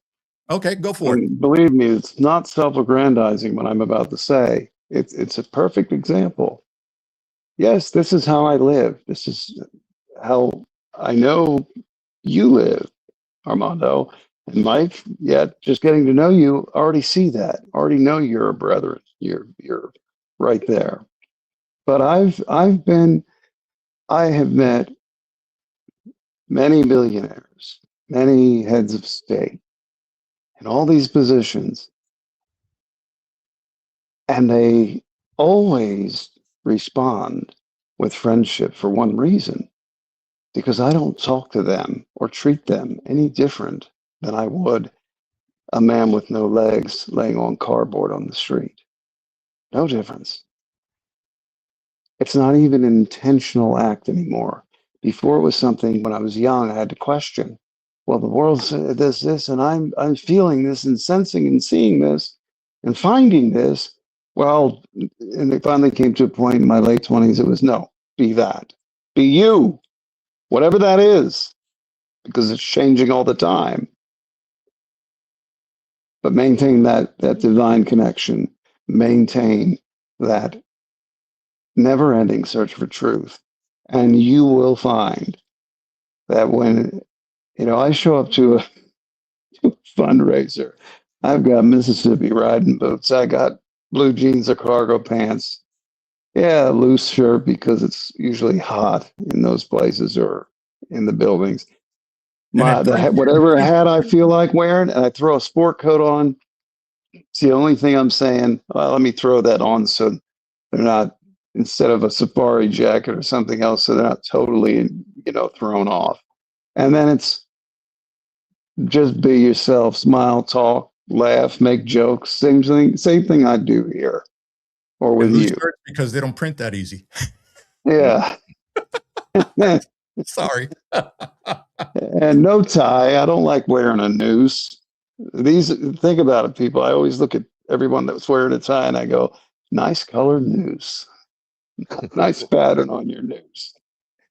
Because that is actually the intent of that fashion accessory, whether you know it or not. It really is. And it's the shape of an upside down obelisk. But we'll leave that for another day. Okay. And to look at me or to encounter me, you never know. Don't care. They're people too. They're in extraordinary circumstances by their own making and the making of others. I have compassion for them. Like I feel sorry for these wackadoodles. Ultimately, I feel sorry for these wackadoodles in the cold, kicking light taillights off of government vehicles. It's like, well, son, your mama didn't raise you right. Where's your mind? Mm-hmm. And I can say that equally about the high-level political operatives. Son, your mama didn't raise you right. Where the hell's your mind? Because you're scheming and planning, and I know what they are. And all I can do is stand back and observe and laugh. And protect the ones that I'm there to protect. And that's always been I guess, a natural secret weapon against all of these people and their minions.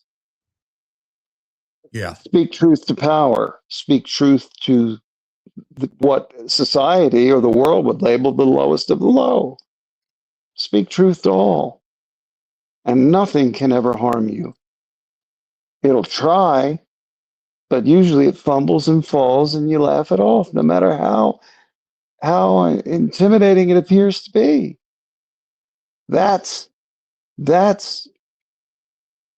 a gift from the divine telling you, yeah, you're holding true to me. And that's all that matters.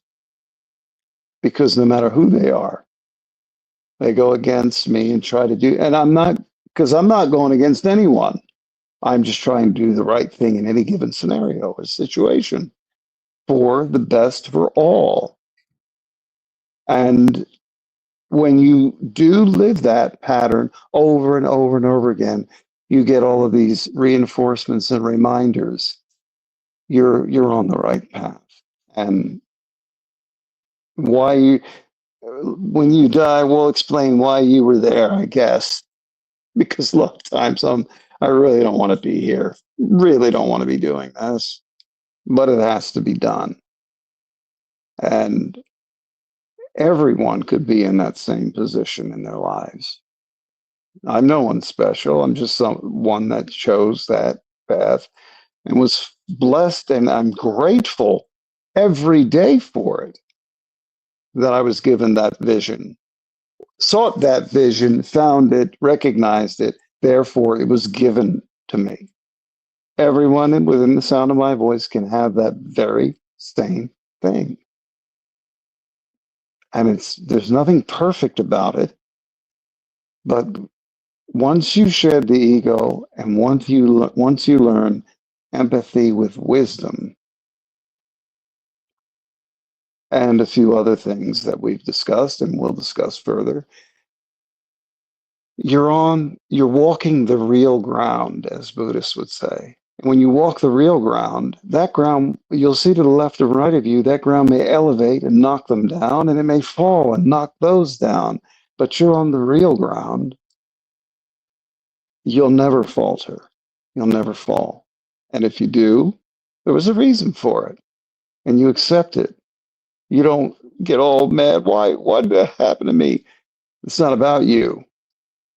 Life's not about you, but it is you. Again, a paradox. Embrace it. So I'll leave it there. Mike, well, this is one reason why one of the rules I live by is, for me personally, because it's a Cuban thing, right? Laughter to me, is the best medicine. Absolutely. Sarcastic humor. I laugh at everything, man. I just do. And I don't do there is comedy in everything if you look at it. Yeah. Absolutely. Not as a self thing. It's just like, you know what? If you can put a smile or a laugh in somebody's voice that is going through bad times, that to me is a gift. Oh, what a great gift to give. And it's a free one. Yep. And if it makes people annoyed, I could care less, because I'm just trying to, put a smile on someone's face. And there are going to be those little boo-hoos out there that are going to be, it's too much humor, just be serious. Yeah. Well, you didn't use the right pronoun, LD. Yeah. Life is too short to be so damn serious sometimes. So. And what is that? Life's what happens when you're busy making other plans or being distracted or not tending to your path. Yeah. Mm-hmm. All right. But you didn't use the right pronouns. Nah. Yeah. Oh God, man. Sorry. I snorted. my pronouns are, Zulu, Foxtrot, Tangos. Figure that one out. Okay. All right. So, stages of Gnosis. What actually happens? Gnosis is not instant enlightenment. It unfolds in stages. Skipping stages leads to delusion. So stage 1 would be discomfort. Something feels off, or something wrong, right? Old explanations stop. we too low. Yeah, Holy fook, bang, ding, ow. Yeah. Like the radios we got. Anyway. All right. So something feels off. Old explanations stop working. Authority feels hollow. Anxiety increases. Anybody out there in the chat relating to these? Right? Especially in current times, discomfort. All right, so this is the crack in the worldview. Most people retreat here, right? They go back into their safe space, right? They crawl into a fetal position and they start sucking on their thumb and complaining, why me, why me? All right, there you go. Where have you seen that lately? Stage 2, delusionment. Institutions lose credibility. Educational system. Oops, did I say that? Sorry. Man, all right. Beliefs collapse. Identity destabilizes.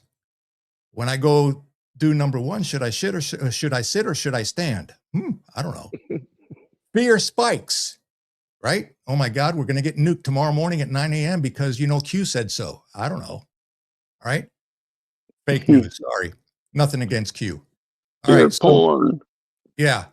This stage feels like loss, but its removal of illusion.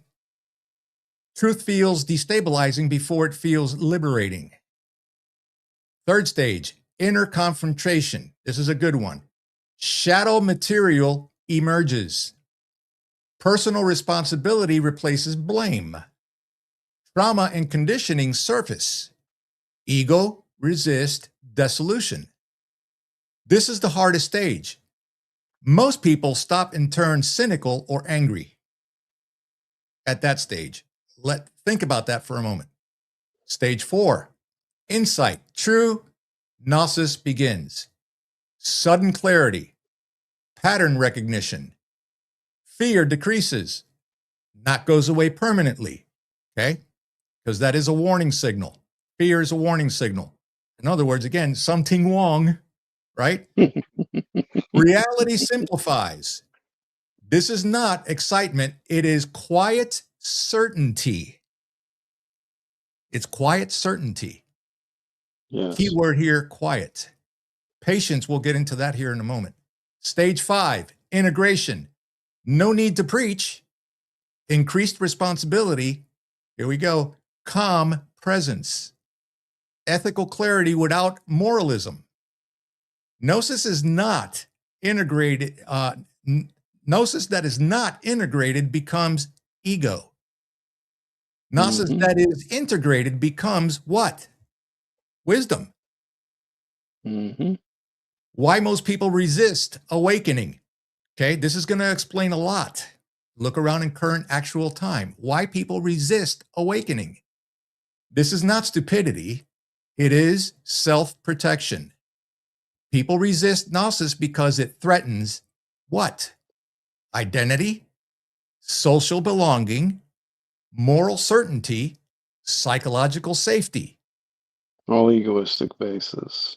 And the core no fear, basis in reality. The core fear, if I see clearly, I will have to change. Oh my God, I don't like change. Change is bad. Ignorance is often chosen unconsciously. So the 3 main blockers are what? The first one is comfort. Awakening disrupts routine. Number 2, fear. Truth removes excuses. Number 3, belonging. Groups punish deviation. Gnosis costs certainty before it gives clarity. In other words, Gnosis costs certainty before it gives clarity. Hope you guys are understanding this. Well, I have something. Go ahead. Let me get into my the most interesting man in the world voice. I don't always recommend the song, but when I do, it would be Tool 46 and 2, written by James Keenan. Yes. I would ask everybody in the audience to go read the lyrics, even if you don't want to listen to the song. I think it's beautiful musicianship. It's their Amazing thing. song. Yeah, it's their fingerprint. It's them. But 46 and 2. If you read the lyrics to that song, you're going to hear him talking about digging through old muscles, looking for a clue. In other words, going into the shadow aspects of his psyche. You have to exercise all of, as much as you humanly possibly can, the darkness within you. You have to walk through it, wade through it, swim through it, breathe it, drink it, before you can say, okay, I see it for what it is, and I'm done with it. And it no longer can affect me. It no longer can affect my everyday conscious mind. That darkness that we all have within us, you know, there is a blackness to every man and woman's heart because of the programming. And that builds up for the first 20 or 30 years of your life. There you But go. you've got to then work through it, not fear anything that you find, the mistakes that you've made, the sexual promiscuity of whatever it may be. Because all of that served in your life's path with all that is external in this world that existed before you were born, that you were programmed by, existed as for a reason. That reason was to bring you out of it, if you wanted that. And I think most people do. They're always searching. Well, now I'm doing yoga this week, and the next month I'm doing, feng shui, and I forget all that. Gnosis will give you the answers, and then we'll teach you how to do two things: master your intention to direct your will. You even, and on a higher level, when we go on in these shows, I'll even show people how mastering intent and then mastering will through intent. You won't even need DMT if you want to see those things that people see on DMT. You won't need marijuana to bring you to a level. I'm talking shamanistic use of these, not the usual guzzle, guzzle, guzzle, I'm so fucked up stuff. That's all nonsense. The poppy, all of these things exist out there they helped mankind get to a certain point. And there are those of us who realize that you don't need those things. Some do, to help them break out of the patterning and the programming, but only trace amounts, very small. You get to that point. Many scientific and sociological experiments from the 60s, 50s, and 60s on have shown that, yes, that was necessary with some people to break out then. In truth, you don't need any of that if you want to do other things, if you want to be able to explore beyond our sense of reality and what we feel is real around us. This wall is only solid because my finger hits it and it hurts. All of this only exists in one place, in my brain, which is a modem to what is eternal. But we'll get into that in later shows. We've got to get through this stuff first. Yeah.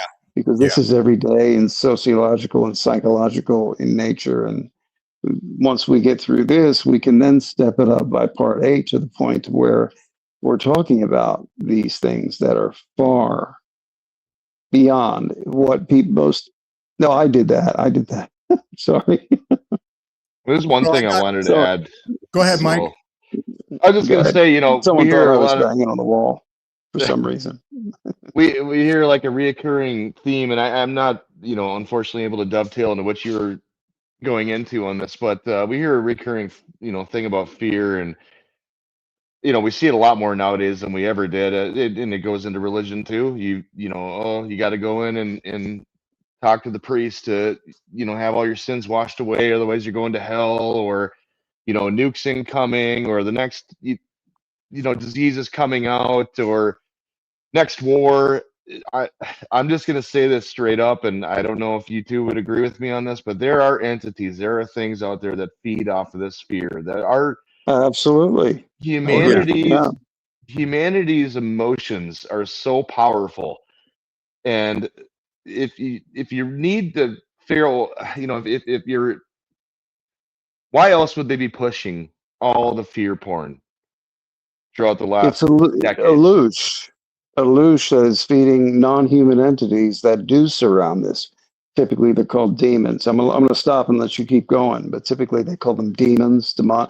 These are just higher yet lower higher in performance and intelligence, but lower in vibrational life forms.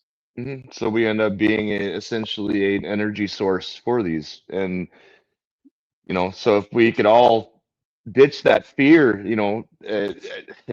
I would, again, getting off on a tangent, but this is the whole point of them pushing this shit on us. No, it And applies. It applies.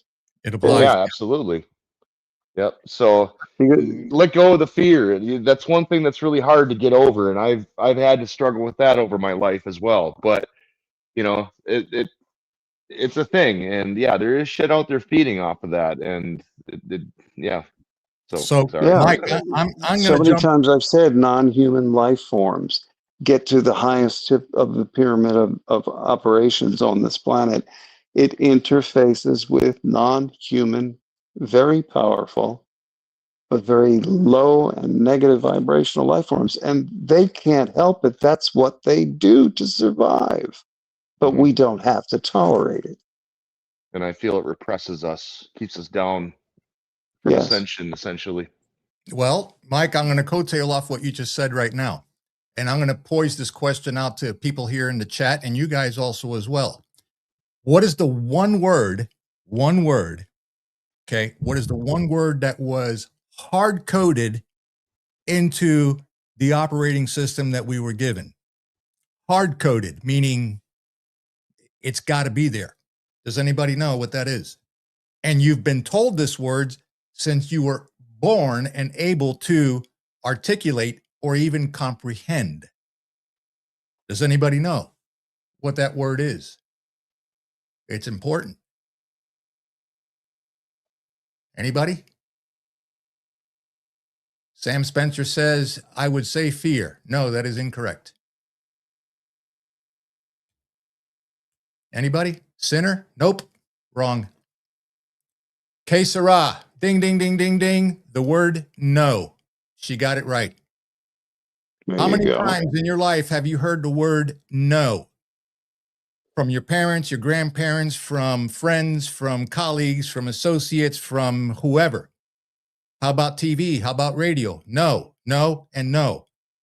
They are embedding that hard code into your programming. No, you can't do this. No, you can't have that. No, who do you think you are to be able to want this or achieve that or to strive for that goal? No, no, no, no, no.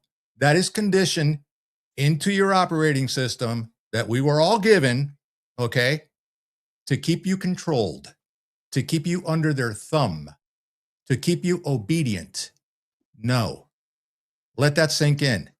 No should be replaced with when you're raising a child. You should not. You should not run out in front of a car. You should not eat gravel. You should not do all the things that little kids and kids growing up do. And they'll say, why? Well, because this is what will happen. But to say no for no's sake, that's always been a stopgap, an easy way out for the inflictor, and a very dumbfounding response to the one who's inflicted upon with that word. The real word is yes or why. And what is the response, right? What is the response when you use the word no, either to a child, even an animal, an adult, a spouse, okay?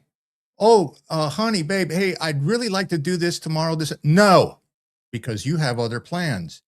What's the body language response without saying a word?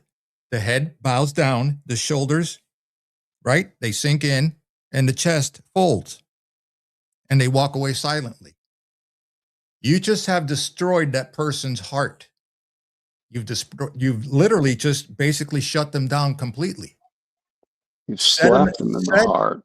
Said enough times and repeated enough times, you now take that word no, and it's not only does it get hard-coded into your operating system, but it becomes common. And then you have that whole thing that we all have that's called doubt. But I can't. There's but and I can't. Yeah.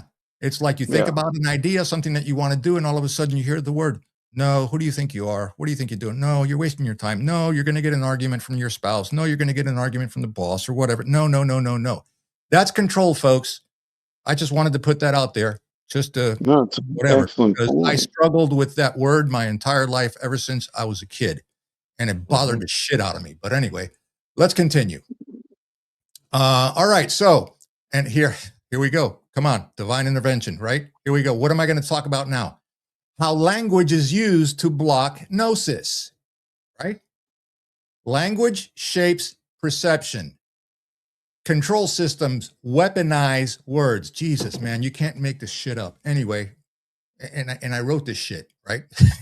And I'm talking about it without even looking at it. All right, here we go. All right, so common tactics, right? Redefinition. Truth equals what? Misinformation. Labeling. Heretic, conspiracy, extremist. Moral framing. In other words, questioning equals what? Harm.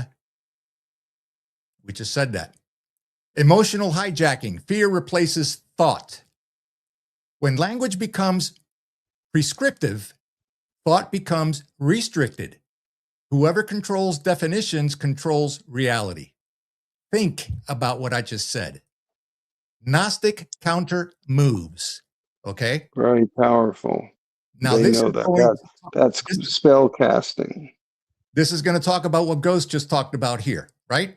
Gnostic counter move against what I just read above, right? Observe language. Don't absorb it. Observe it. Yes. Ask, who benefits from this framing? It's a question. Separate emotion from fact. Take the emotion out of it. Refuse false binaries. Gnosis restores symbolic thinking, not slogans. Okay? There's power in that. Modern myths versus ancient symbols. Ancient people thought symbolically. Modern culture thinks literally. And that's a downgrade. I'm going to give you some examples, right? Ancient symbol of heaven. The literal misread, a physical place. The Gnostic meaning is state of awareness. Ancient symbol hell. The literal misread, punishment realm. The Gnostic meaning psychological bondage. Ancient symbol resurrection. Literal misread, corpse revival. Gnostic meaning awakening now. Ancient symbol devil. Literal misread, red being. Gnostic meaning ego, fear mechanism. Ancient symbol apocalypse. Literal misread, world ending. World War III, nuclear war. We're in the apocalypse, folks. End It's of day. world changing. The world is changing, right? The world is ending. What is the Gnostic meaning of apocalypse? Unveiling. To reveal. To reveal. In Greek, it's apocalyptis. Okay? Unveiling. You're looking behind the veil of this current reality that we are in, and you're looking at what actually is real.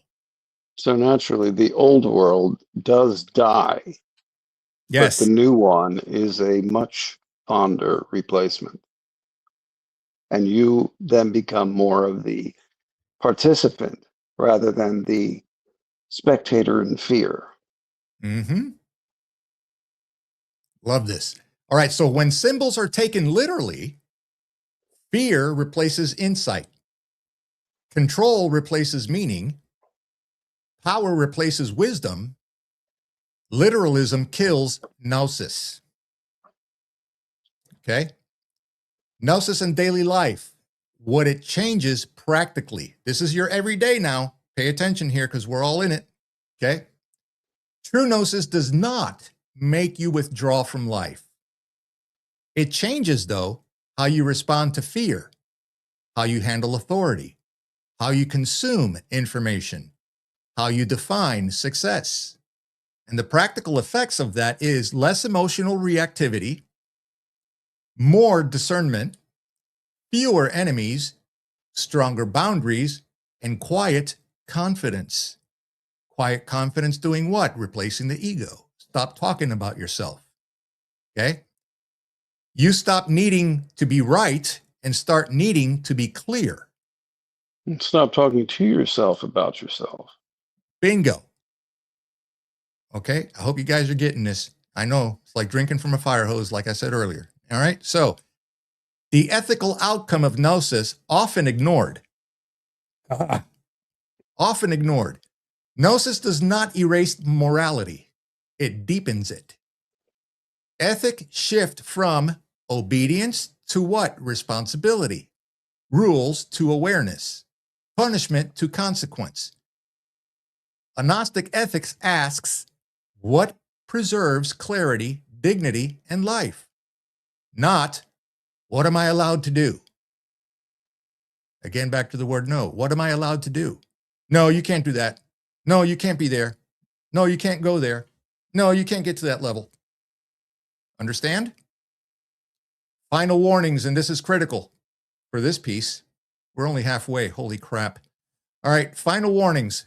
Critical. Gnostics is not escapism, superiority, constant bliss, anti-society, anti-science, and most importantly, insight without humility becomes tyranny. There's that word. Insight without humility becomes tyranny. History shows this repeatedly. The final truth, uncomfortable, but it is honest. Most people do not want Gnosis. They want reassurance, belonging, and certainty. Gnosis offers responsibility, ambiguity, freedom, and accountability, which is why it will always be rare. Why will it be rare? It's not taught. It's not taught anywhere. It's not taught, it's sought. It's thought. And it's Okay? sought. And when you seek it on your sought own, after. that's a Sought after. lonely, that's always a journey made best alone and is alone. And there's nothing wrong with that. Nothing. You had said something there I wanted to say something about, but you know, well, I'll just break it down in a real simple country way. How about this? No matter who you are on this planet, no matter how you carry yourself like a, I don't know, I'll use and I'm not busting his balls. I'm just using because he does this all the fucking time. Bezos and these types, they all have this posturing about them. But I like the fact that they're still in the human body. They haven't gone to the transhumanist robot yet because the divine makes them smell their shit once, maybe twice a day when they sit on the toilet. It's a simple way of looking at it, but Yeah, it's true. you know, there's always a reminder. Yeah, you ate that real expensive food yesterday, and now you got a real valuable shit today, but it's still shit. Exactly. Smell it. And I don't know, it kind of makes the whole underpinning kind of real and visceral, I guess. Yeah. But just to say that, you know, what astounds me is those that have that much and want more. And it's not about the money, it's about the power or the influence. And again, just roll back to the beginning. Anybody who wishes that kind of influence and control over one or more people is fundamentally negative or downright evil. Mm-hmm. And it's destructive. And the difference between negative and evil is the amount of destructiveness it does. But in reality, it doesn't matter if it's one individual, that one closest to that type of individual. Not saying him, I'm just saying that type of individual. It's equally as bad as if it's hundreds of millions. And these are very simple things to not only to see and grasp, but to see them in practice, in motion. And, this is where everyone that is in certain positions, you need to discern them through these filters we've been talking about. And it all becomes very clear to you. And then you find yourself having compassion and pity for them as you do again, the one without legs laying on the cardboard in the winter on a city street. It simply comes down to that. All right. And it's a journey to get. Many are at that point, and I would say, keep on going, keep going, keep going, and so much more will become clear. And remember, folks, what Ghost is saying basically, if I get this right, and tell me if I got it wrong, this is not a sprint. This is a marathon. It's a journey. Okay, it's called growth. Okay, it's elevation is what it is. Getting to another realm of consciousness, getting to another realm of knowledge. Okay, of seeing behind the veil, the cracks, so you know what you're up against. All right, so I'm going to end this with one paragraph that will end this discussion, and then we're going to move. Then we're going to take a BRB break to go recycle some fluids in case the knights here need to do that. And I'll play some music, shouldn't be long, and you guys can continue the chat here, but don't go away. You'll see I'd like to do a public service announcement. What's that? For Mike and Renee. Oh, yes, by all means, go ahead. And I've been asking on the different broadcasts I've been going on, which haven't been that many. It's been basically Armando, Ron, and Nino. I keep it to that for a reason. But again, dear friends of mine, and a man I worked with and am working with currently, his wife is going through an extremely difficult time, but she can get through this. But they need help. And I think if the mods can drop that that link in there to GoFundMe, you'll see how much we've done in just a week and a half. And yeah, we'd like to double that and triple that and bring it up to its amount. And in truth, it'll need to go beyond the amount listed. But the goal is to reach that amount and then seek external, those who have, where that kind of money means nothing to them. But it matters that if you can do anything, I don't care if it's $5, a cup of coffee, whatever, or 50 or 100, and so many of you have answered, and they are so grateful. I am so grateful, because this is a man and woman who have both done miraculous things. And there'll be a time when I'll go over some of those things. But he and I have worked and still do in the same realm. And everything that I'm speaking of, we live, embody, and we put that in the world we work in, which I think some of you can imagine. And they need the help. She is in a very difficult way, both with her heart and with cancer that they've discovered. But yes, this can be turned around, but because of the way the systems work and how money is, yeah, not all is paid for by far. And it should be, but it isn't. Those who are responsible or given stewardship over the money rather give trillions to scams that they can feed off of to further enslave everyone through their magi workings and all of that we've touched on earlier. But these are two great people that they need the help, and he and I are going on to do really wonderful things to be a part of. It's wonderful.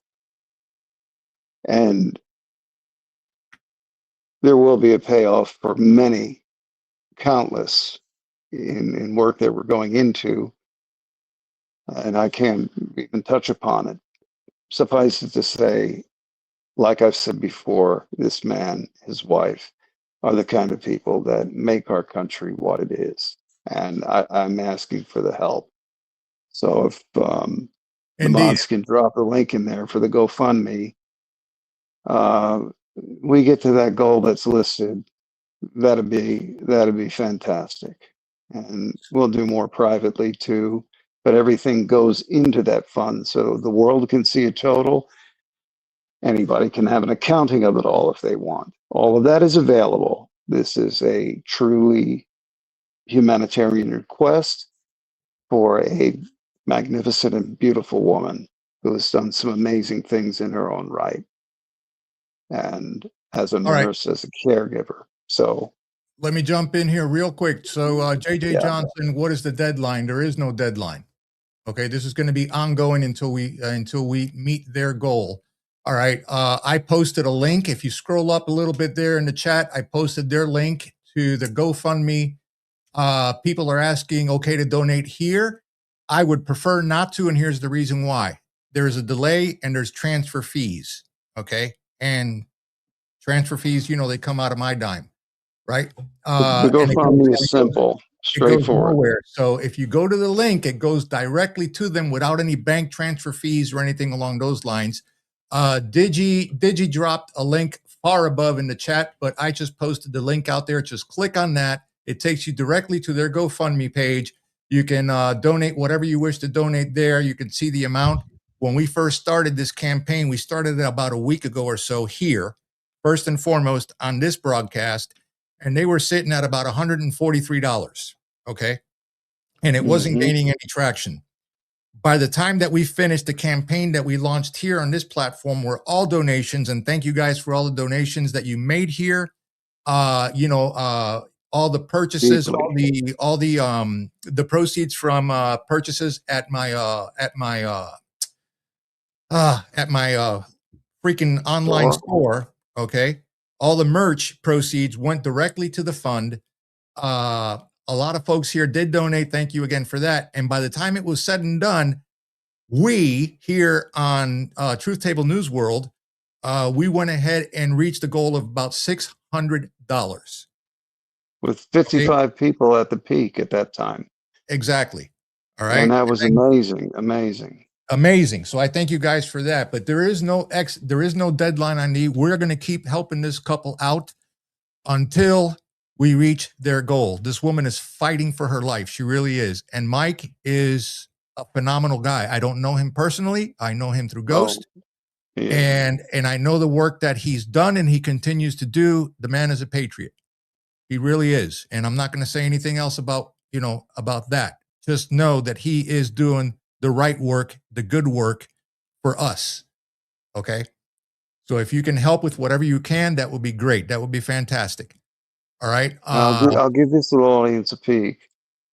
We're embarking on something that everyone is curious about, everyone is talking about, and I can't even hint at the nature, but I will say in the year 2, 3 to come, we'll be able to tell you things that you need to know, that the world will want to know on a number of topics. And it is deep research, and no, I definitely will be sharing that in the future.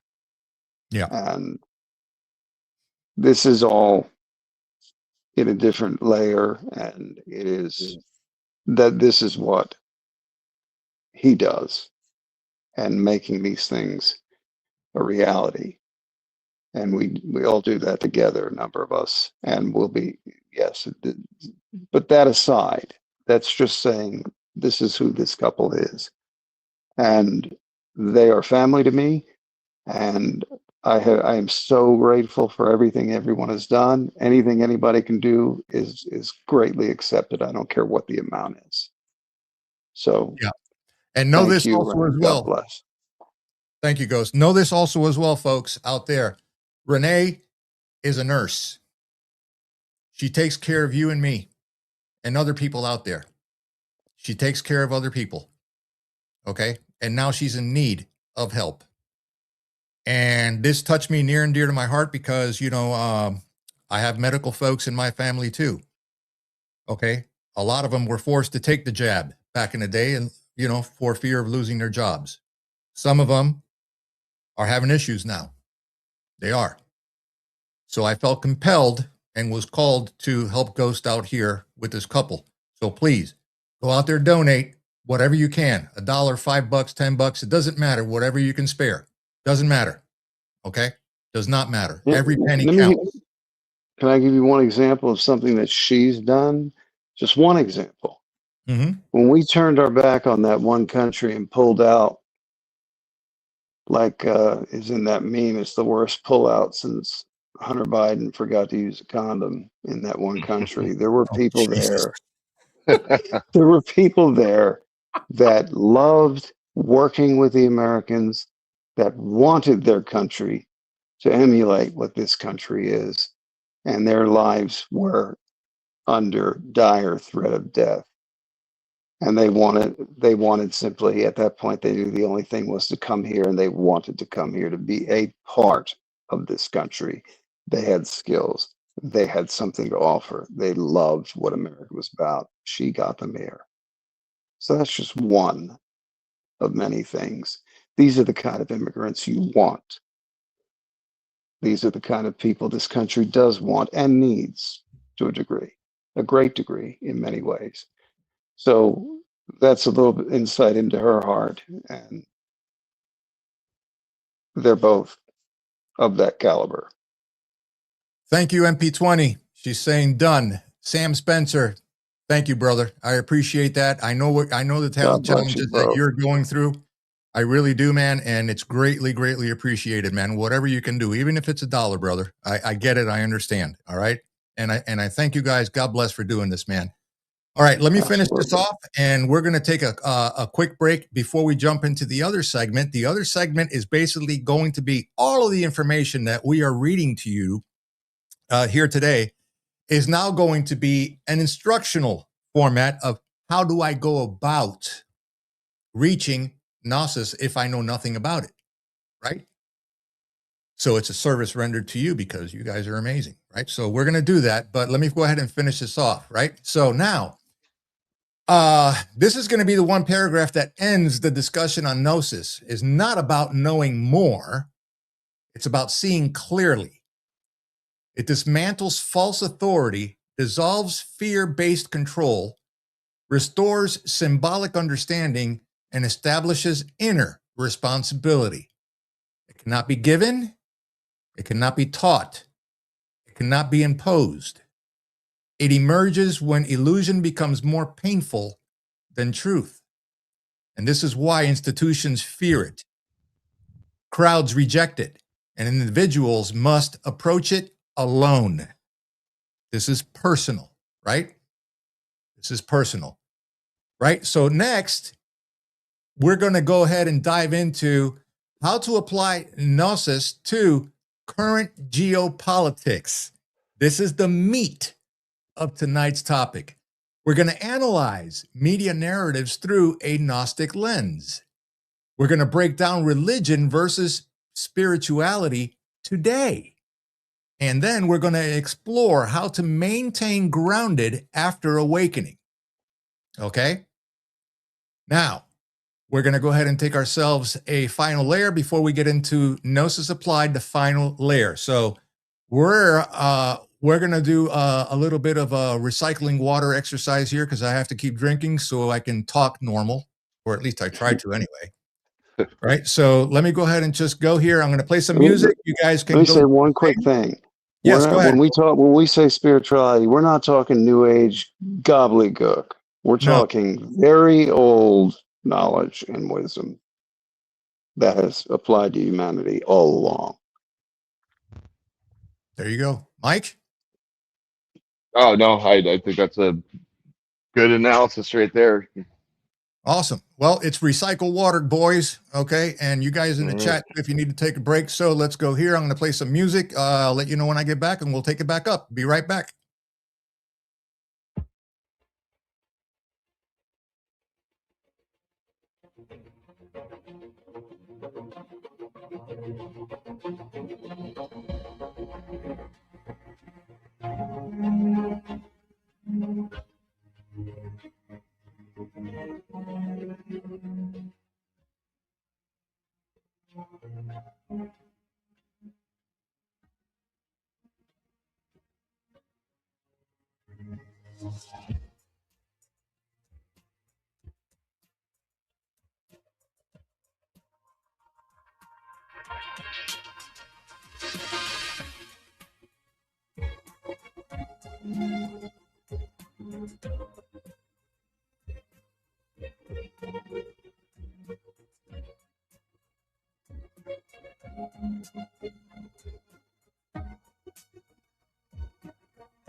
All right, folks.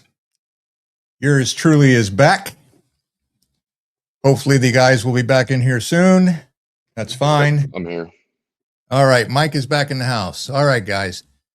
All right. So we're going to go ahead and pick it up now, and we're going to get into Gnosis applied, the final layer.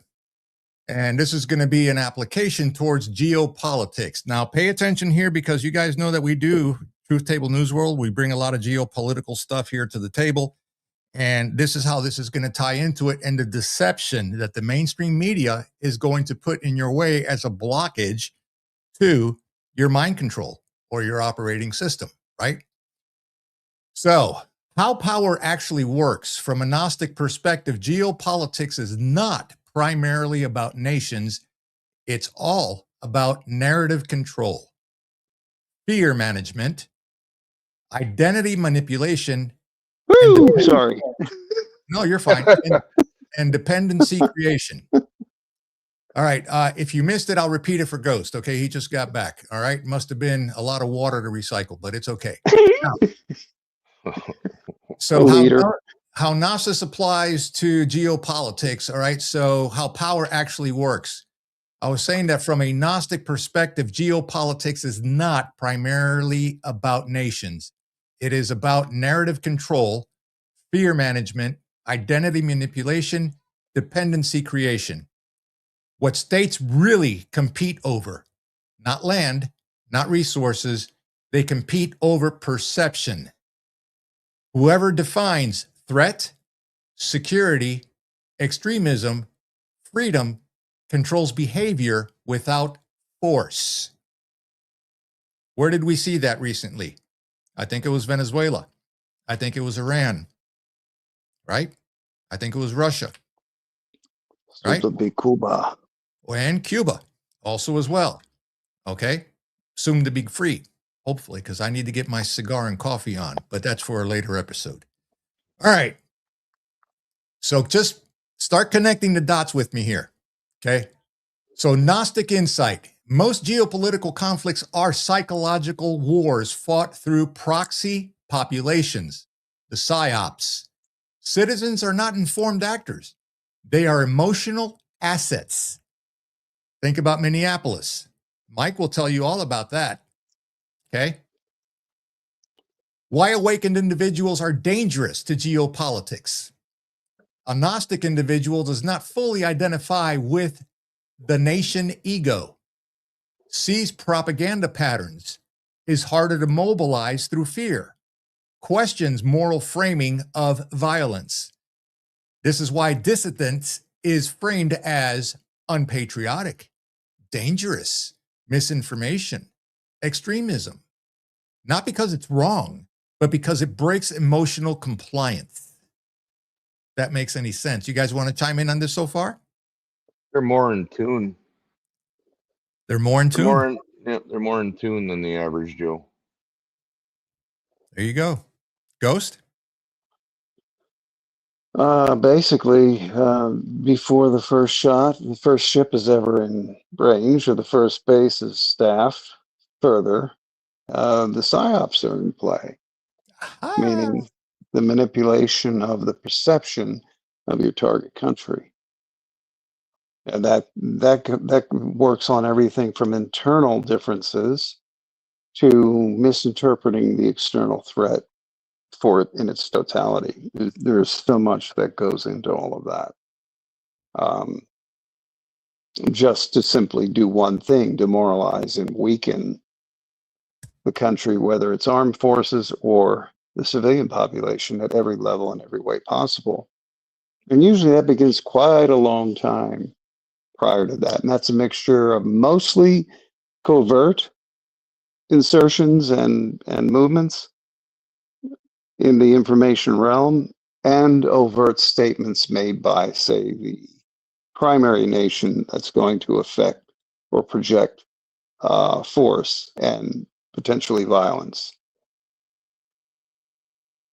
Yeah, perfectly said. Mike, you want to tap into this? Because I'm about to touch a little, not a nerve. I'm just going to give a little bit of feel goods, if that's a good word. I actually want to hear what you got to say here. Okay. All right. So second part to this is Gnosis and media narratives, right? Because the Cuban here is in the media space, really, right? 444 media, right? But not your type of media, the good one, right? Because my community here is like on board and I love you guys, right? You guys know that, right? So media narratives, all right? How perception is engineered. Modern media functions exactly like ancient priesthoods. Okay. My nickname is Saint Cubano, but don't tell anybody. Anyway, so the same structure with new tools. Paint should say to the cigar. See, very much. I sound like Ricky Ricardo now. Anyway, older people will get it. The young ones, never mind. All right. So the same structure, but with new tools. The ancient, which would be the priest, and the modern, which is the journalist or influencer. I hate that freaking word, influencer, right? Influencer. But it's true. Yeah. It's true. Think about it. Think about that for a moment. How many creators / influencers, podcasters, YouTubers, stuff like that, feed you a line of crap every day for what? Clicks, follows, and subs. They're out there. You guys know it. I say the titles, manipulation, and the AI pictures of everybody looking like they just got goosed. Oh God, Trump said there, or somebody, whatever. You know what I'm talking about. It's like, come on, knock that crap off. Not that I don't appreciate stuff. Yeah, exactly. Not that I don't appreciate the likes and the comments in the chat or the subs or the follows or the donos and that. Like, no, that's greatly appreciated because it keeps this machine operating to bring you this type of information we bring you or try to bring you every week. Because I promise you this, absolutely. And you guys can say this in the chat if you want to. Who else out there, I'm not saying that I'm the only one, but who else out there do you know is giving you this type of information that we're talking about tonight? I would beg to differ. Nobody. Because they're not on that level. and not many, if any. They're either frou-frou and they don't connect it to the real everyday world, and all of this has to be. So, yeah, the way you're doing this, I think is brilliant, and I think I'm there. And this Yeah, takes right work. with you. Thank you, brother. And this takes work. Mike knows it because we talk behind the scenes all the time. Mike is putting together, and I'm going to drop this for you guys right here, right now, before I continue. Mike has been a godsend, not only to me, but for the nights here at the table. He's a brother from another mother, man, and we haven't been collaborating very much, but this guy's the real deal. I'm just going to say it to you. He's the real deal. He's brought a lot to this table to keep this platform up and going, and now he's working behind the scenes, and we're going to be implementing soon. Not yet. We're still working out the bugs and the kinks, and we're making improvements, and we are going to do an open line stream on a daily basis, on a weekly basis, I should say. Let's just call it, and again, it's not the actual true term. I'm just going to pull one out of my six and say, open line Wednesday, Truth Table News World, or open line, the F.E.V.E project, where for 1 hour, we're going to have an 800 number where you guys are going to be able to call into the show and either make a comment or ask a question. And we're going to take your calls. Yeah, calls limited to 3 minutes, whatever.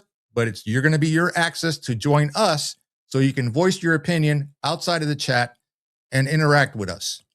That's coming for no extra fee, for no extra charge, for no extra sub. And he's doing this because he's excellent at what he does. Okay? So thank you, I Mike. believe in what Armando's doing. Thank you, brother. All right. And we're going to have some fun with that. So just know that that's coming, and that will be announced when it happens.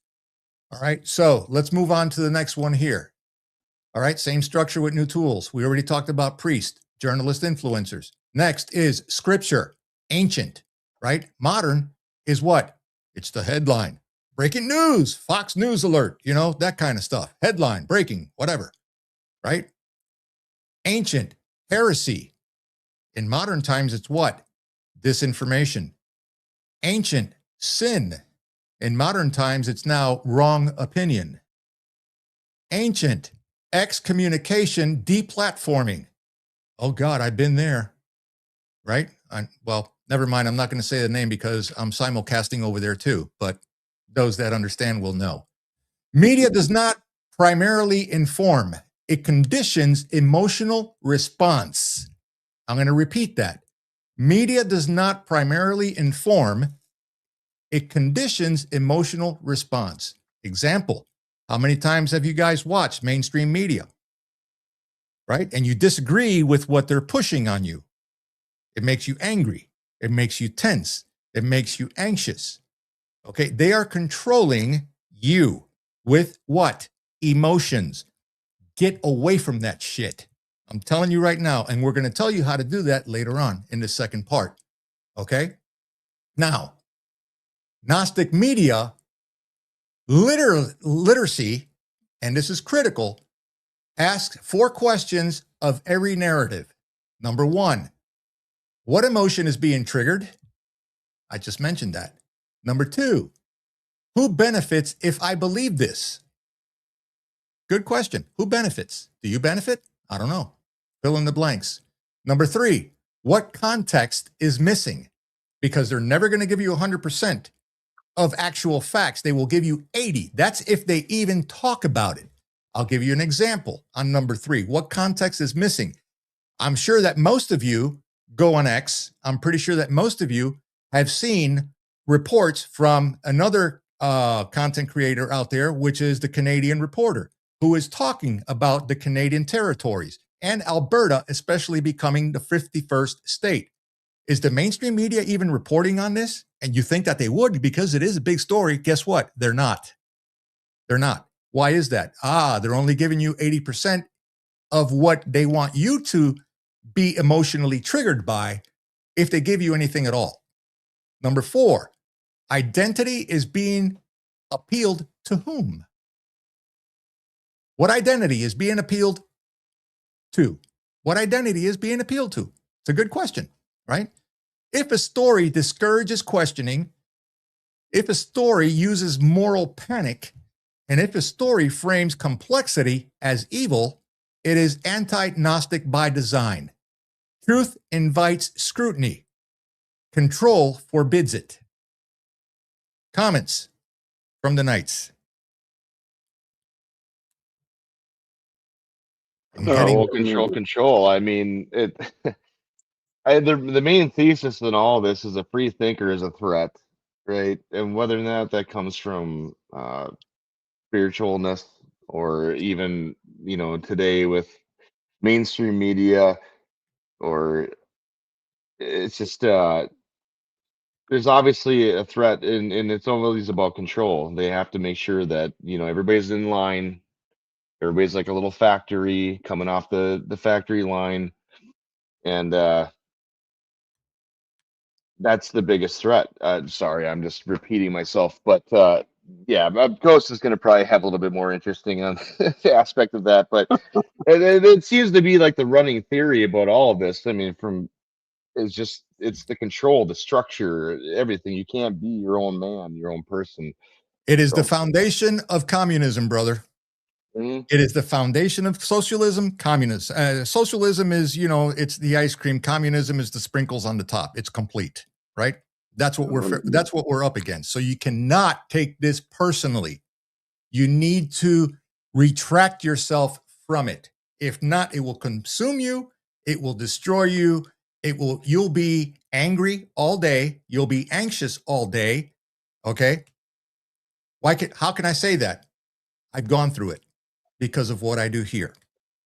I've gone through it.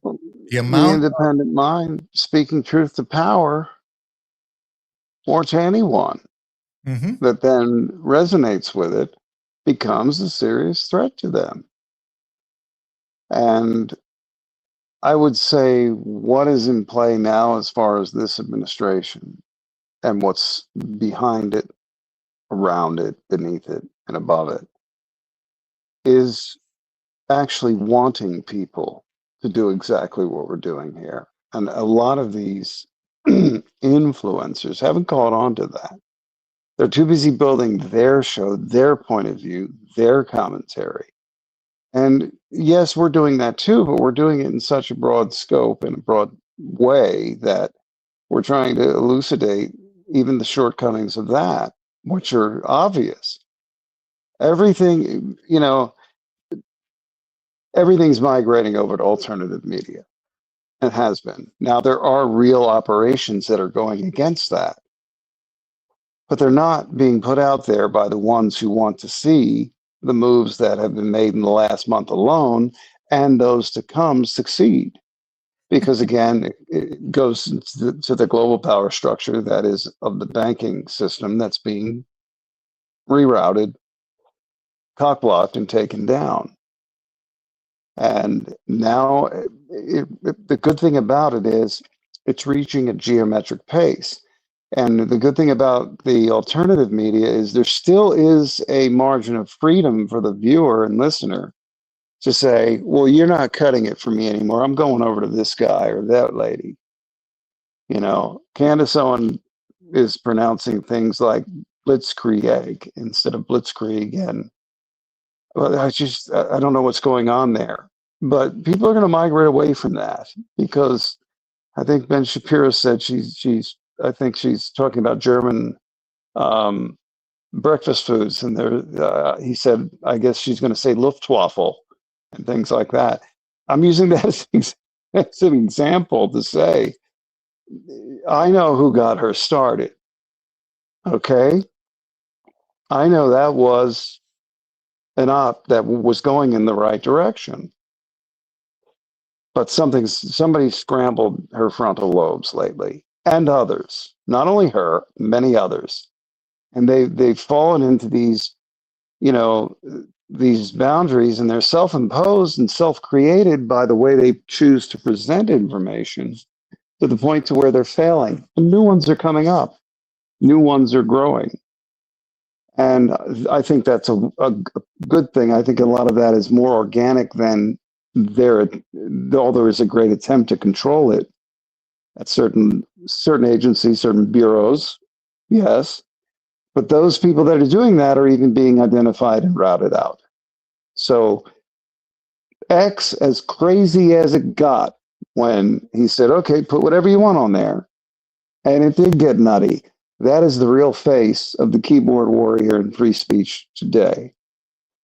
And in time, you'll see that space even right itself to where those who are saying intelligent things consistently, pointing out intelligent things and important things consistently, that free speech will find its footing, even with the anonymity of the Hot Pocket guy in the basement with his t-shirt that he hasn't changed in 3 days, rapping away at the keyboard.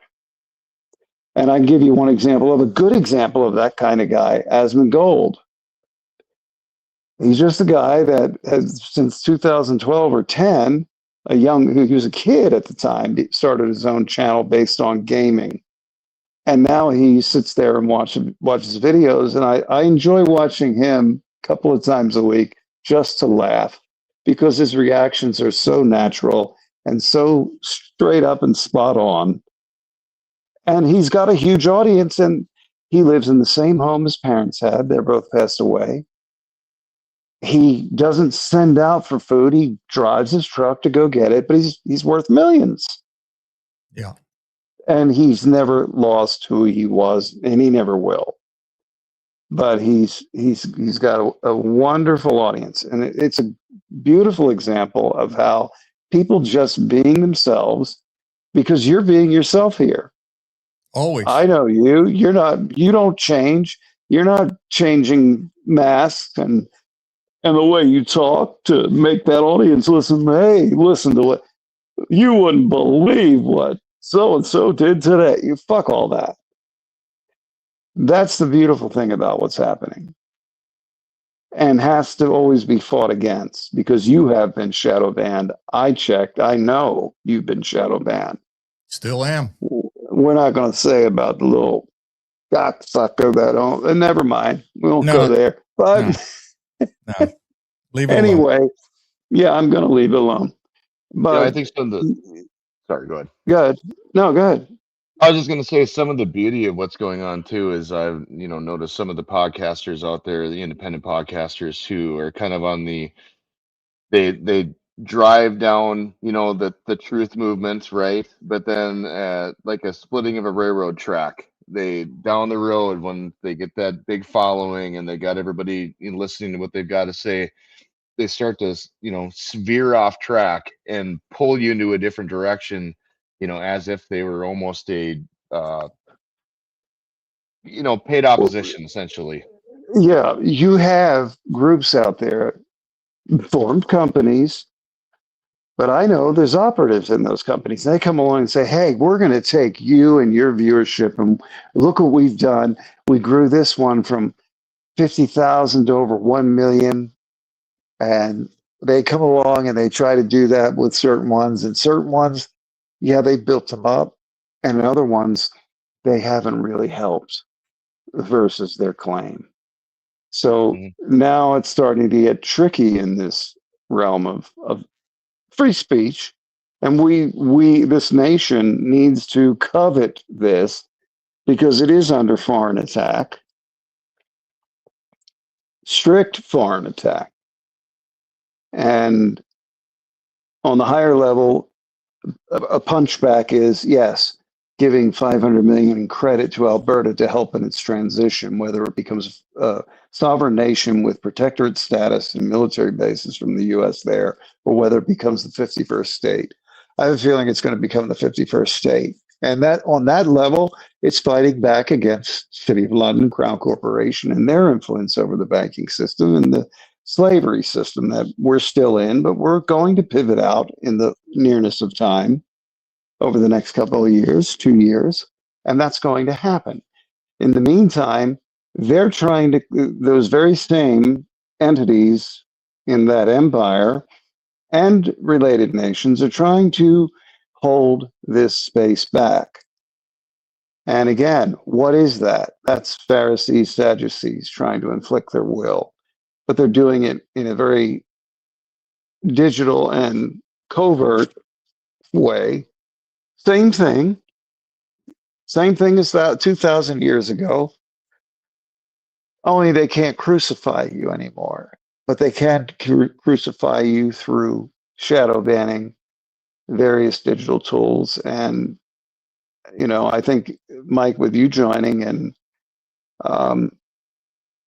my offering Overwatch in any way I possibly can and will continue to do so, we can shift, say, locations and allow this platform, which in turn does influence others, to do the same thing and to move into a space where no, censorship is not acceptable. It's not acceptable in this country from its foundational aspects. And there's a reason for that. You know, our right to free speech, meaning the right to persuade, to speak to others, to speak our minds, is not a government-given right.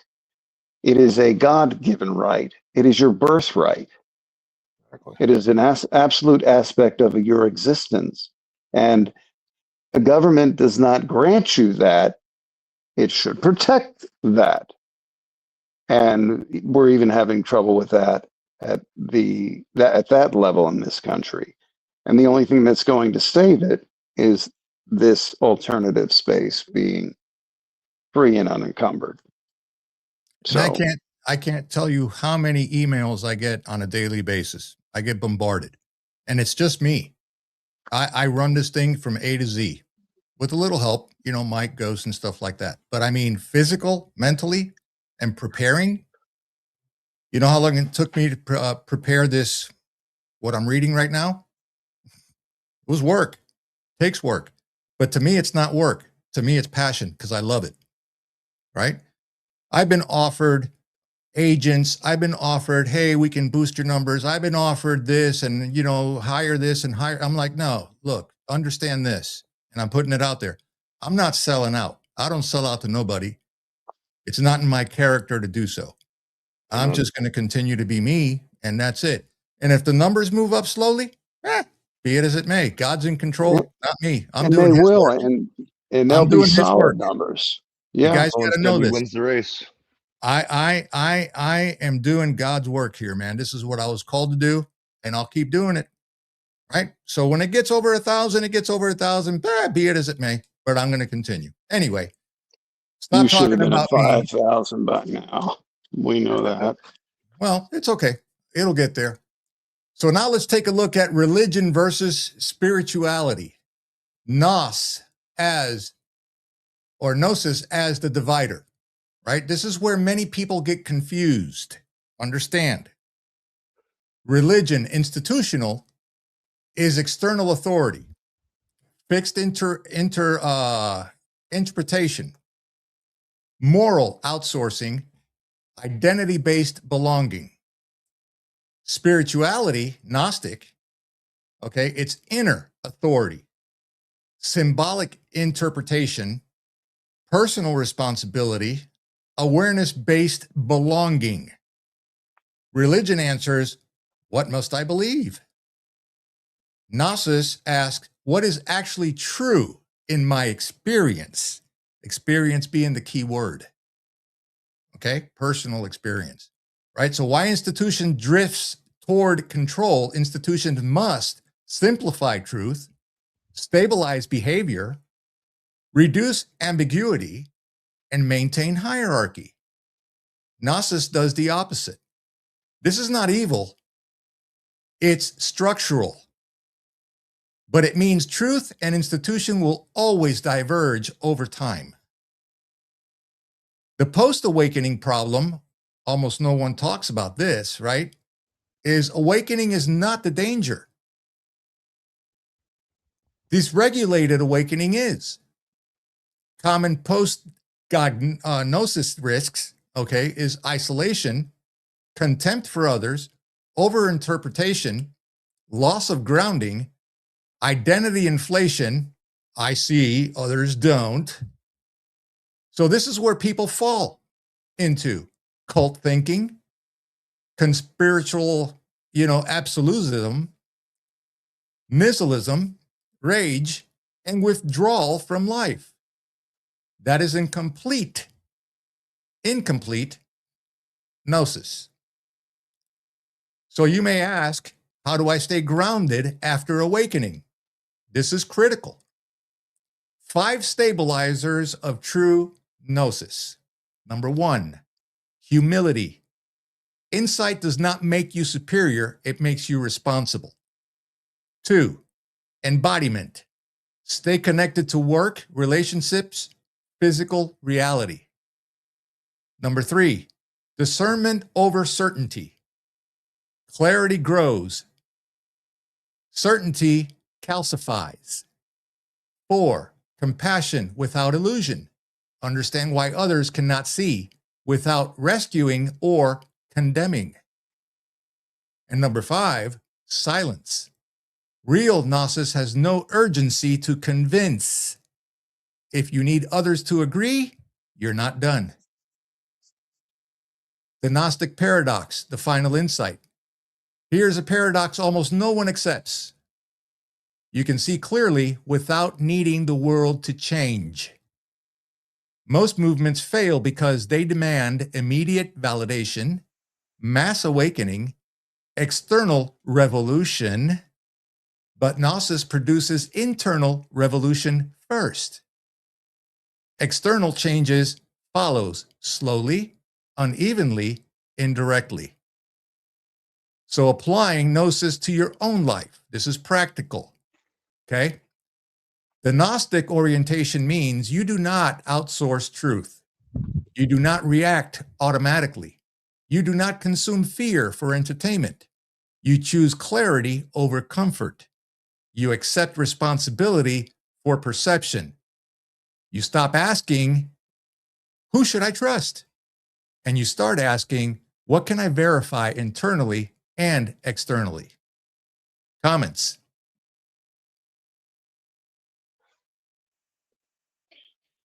None? No, I think what you're saying speaks for itself. Okay. All right. Keep I going. think it goes a lot to get out of the hive mind mentality as well. Oh, heck bingo. yeah. Bingo. There you go.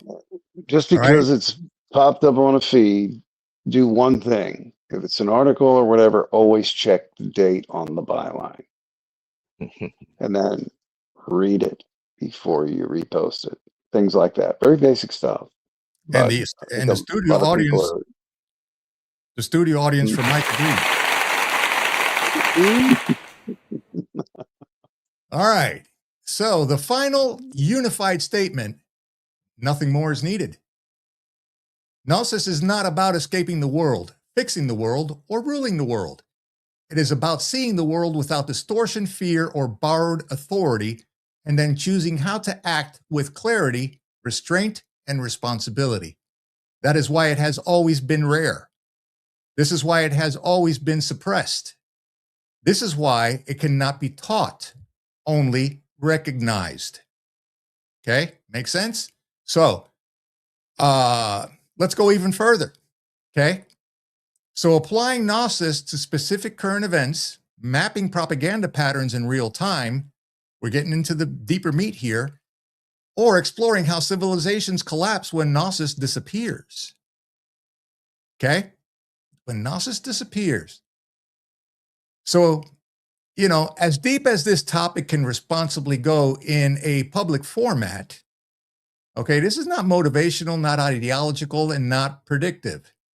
It's a structural analysis, basically, is what I've done here, okay? So how cognition, power, and civilization interacts when Gnosis is absent or present, all right? Let's go into that, which is the deepest layer here. Why civilizations rise and why they fail. Think about Cuba, think about Venezuela, think about, you know, all the other countries that are going down. Canada, there's one, right? Civilizations do not collapse first economically or militarily. They collapse epistemology. They lose the ability to tell truth from narrative. Healthy civilization markers, all right? It tolerates ambiguity, encourages dissent, separates power from truth, allows symbolic thinking, produces meaning faster than fear.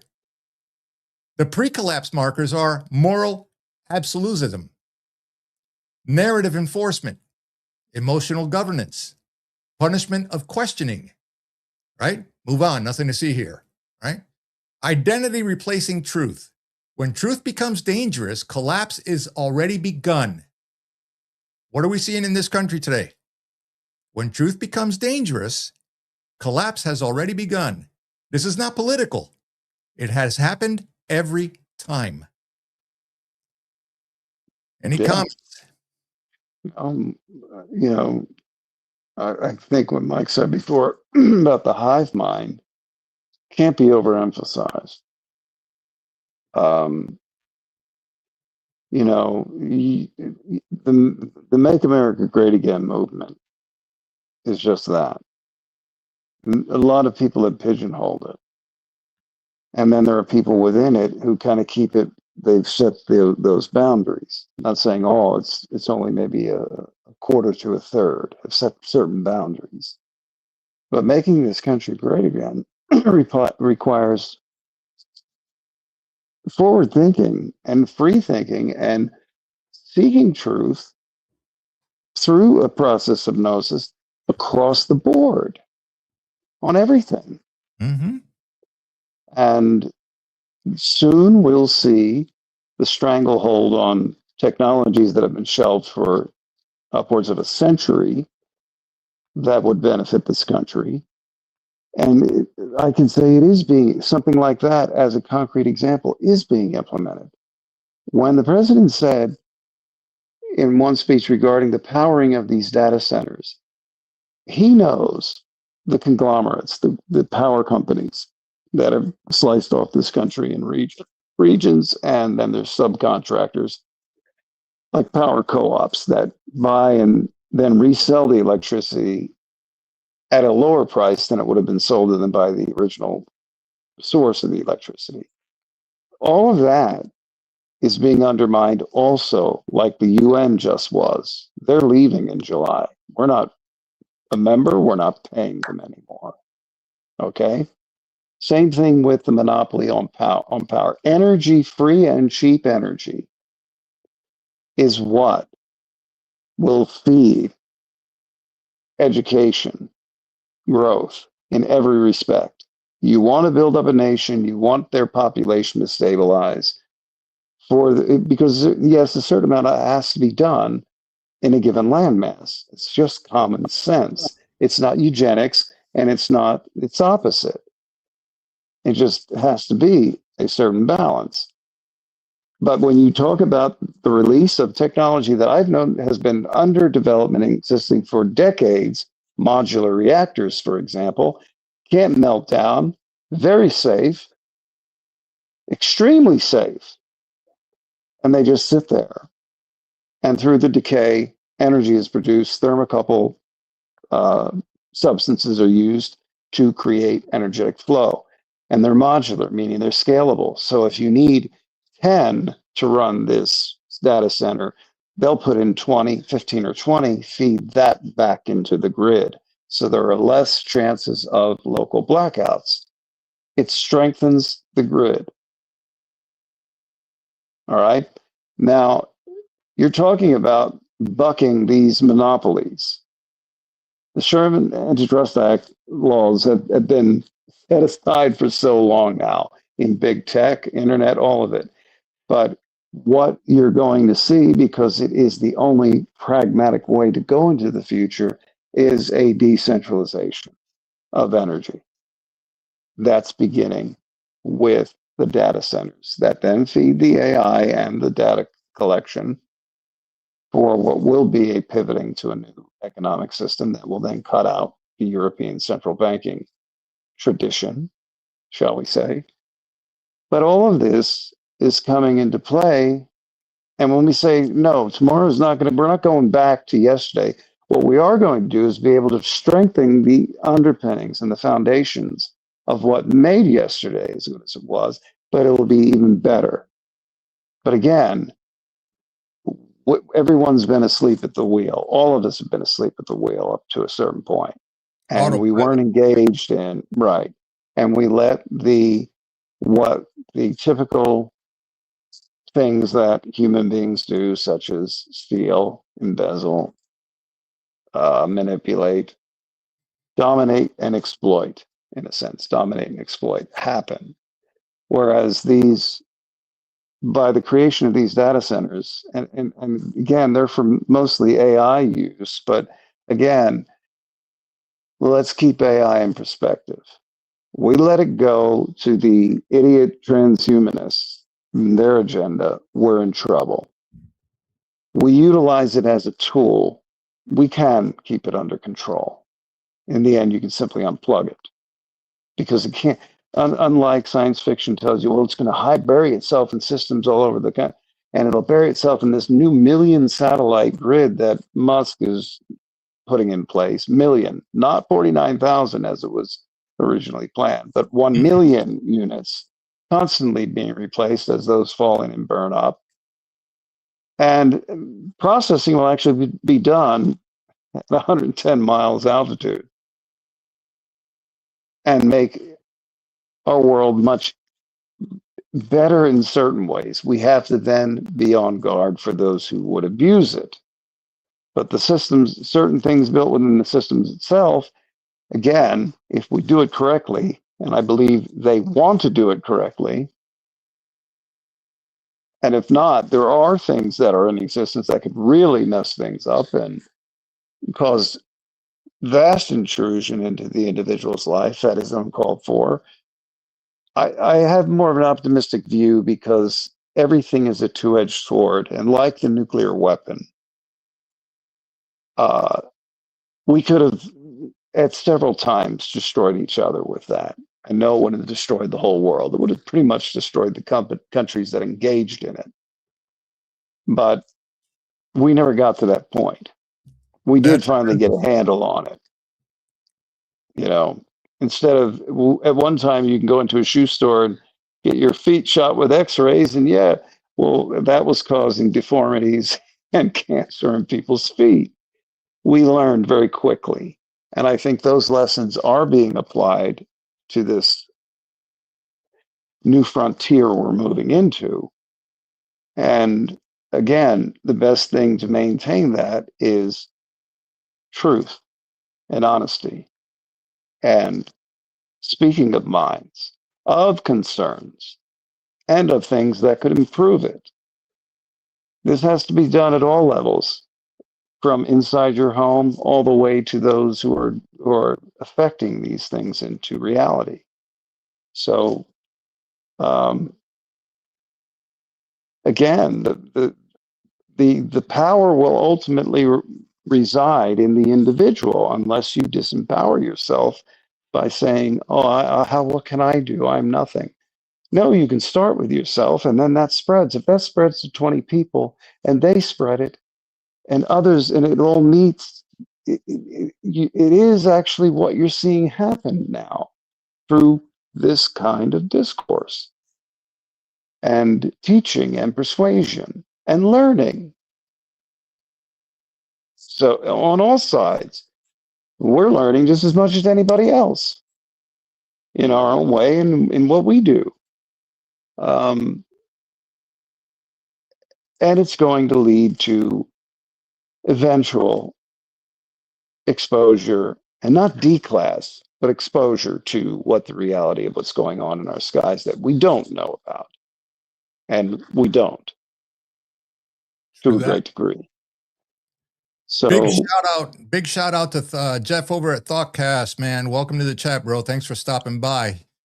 He basically tailing on what you just said. We have to unleash hidden energy tech for AI to not cripple us. The energy cost is insane. Oh, yes. Right. Absolutely. And that's what we're going to see. We're going to see eventually you will see 0 point energy in very small boxes to where it actually can be applied now, and it will be, so that we don't turn the economy and countries end over end.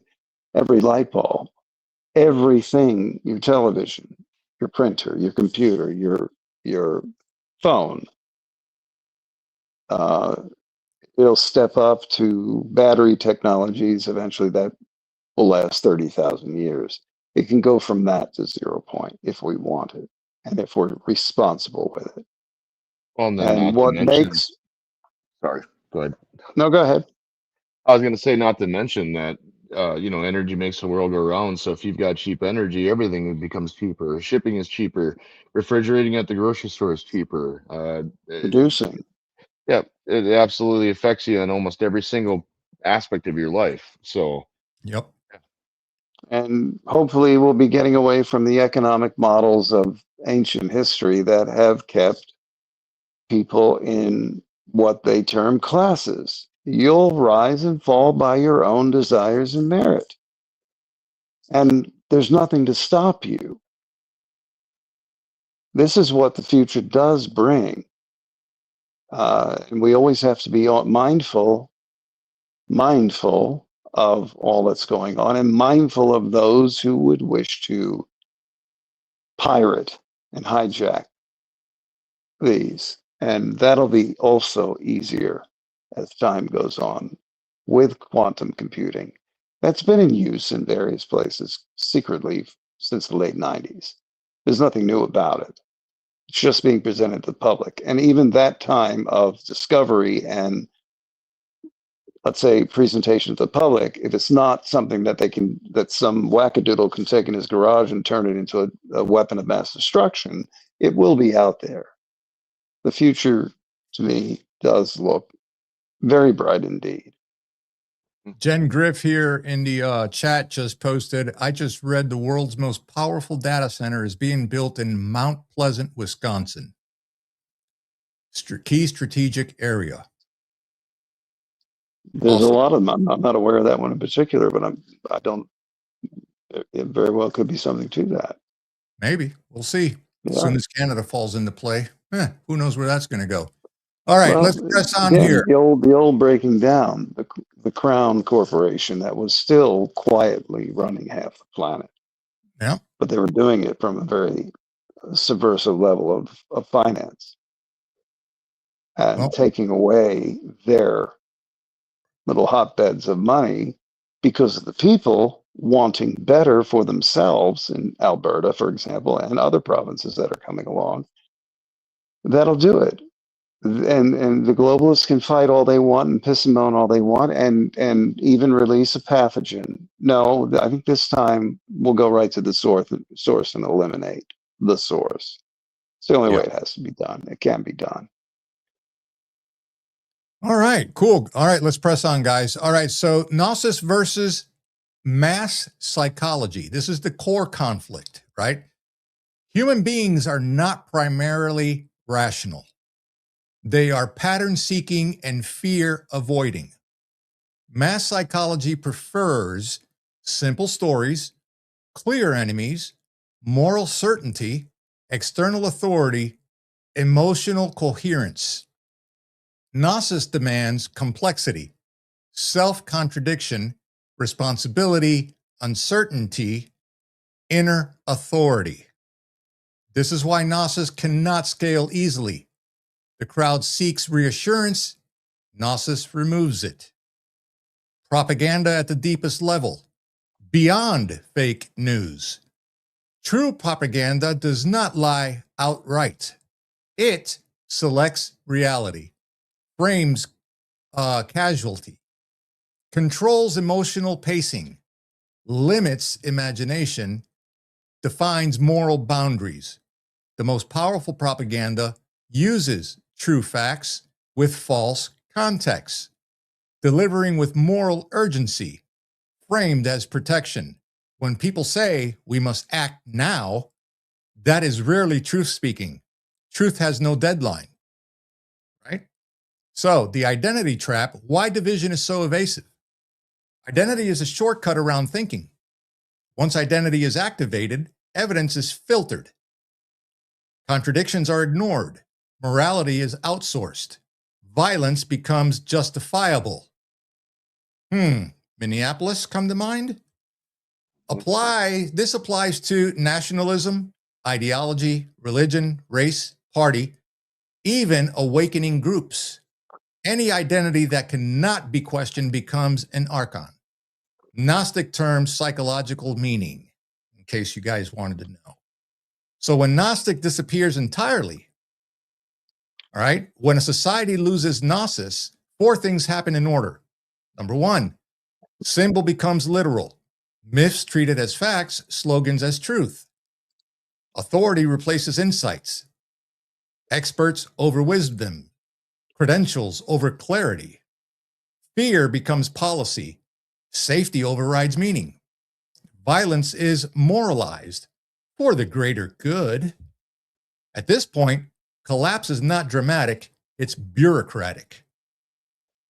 Why mass awakening is a myth? Go ahead, Ghost. I was going to say, can I give the definition of an expert? What An has been X in is a has been, and a spurt is a drip that never was. So you have a has been drip that never was, telling you what is true and false and right and wrong and real and not real. No, the concept of the expert is a dicey one. I'd rather hear from those who've had real world experience, and that usually is less limited than the posturings of an expert, because they can tell you where we don't know and what we do know. Correct. And you put enough of them together, you get a good picture of what's going on. Because we don't have all the answers, but we're trying to affect as many as we do know, pretty sure of the answers that we have, as the 3 of us, for example. And then I'm saying what I'm saying to say, well, you can take that and take it further, or disagree and pose your thoughts back. And if I see, yeah, that makes more sense than what I'm thinking, I'm going to say, yeah, that's right. I'm going to grab onto that. That's where shedding the ego allows for that process to be so smooth, and no baggage and no posturing, none of that nonsense. That's real cooperation, all seeking the greatest good for the greatest number. Nothing wrong with that in any situation. Works great in the medical field. It saves more lives. That should be a concrete example for most. It's called triage of thought, triage of application. A Napoleonic concept, mind you, came out of the Napoleonic Wars, but unfortunately and fortunately, a lot of things did come out of horrible conflict, and it forced us to become better. And that's the one thing. The only thing I can say war was good for was it forced us to develop, to become, and to approach future similar circumstances in a better way. And technology, and from medical to electronics and everything in between, all improved drastically because of war. But I think if we really recognize that the war is within humanity itself, that same kind of innovation and creation can be done in that spirit. And then we've evolved from an era of belligerence and conflict and killing to an era of, well, some belligerence will always be there with some, to overcome stupidity. The greatest war is really against that of ignorance. I love the term the experts, right? In my world, it's jack of all trades and master of none. Yeah. All right. Thank you for that, brother. All right. So why mass awakening is a myth? This is one of the hardest truths right here. Humanity has never awakened all at once, and it never will. Why? Because most people prioritize stability over truth. Awareness increases responsibility. Responsibility is psychologically expensive. Systems are built to absorb dissident. Gnosis spreads laterally, not exponentially. Via quietly, slowly, indirectly. Right? So the role of the Gnostic individual, this matters, okay? The role is not to convert, lead masses, destroy systems, or expose anything. These impulses come from the ego residue. The role is to maintain clarity, refuse dehumanization, avoid emotional capture, preserve symbolic understanding, act locally, ethically, quietly. The Gnostic is a stabilizer, not a savior. So why systems always attack Gnosis first? When pressure increases, systems do not attack criminals first. They attack philosophers, journalists, mystics, comedians, and whistleblowers. Why? Because these groups break narrative spells. They restore The symbolic. heretics. They break narrative spells. They restore symbolic thinking. They make fear visible, and they reduce obedience. Power does not fear violence. It fears clarity. So the final stage of collapse, subtle, but it's predictable, right?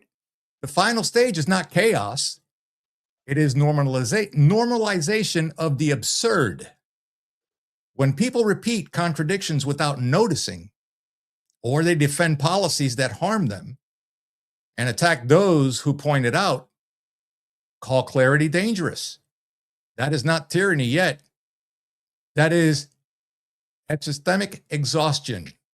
And a lot of us are exhausted today just from consuming what the other side is putting out in every media conceivable.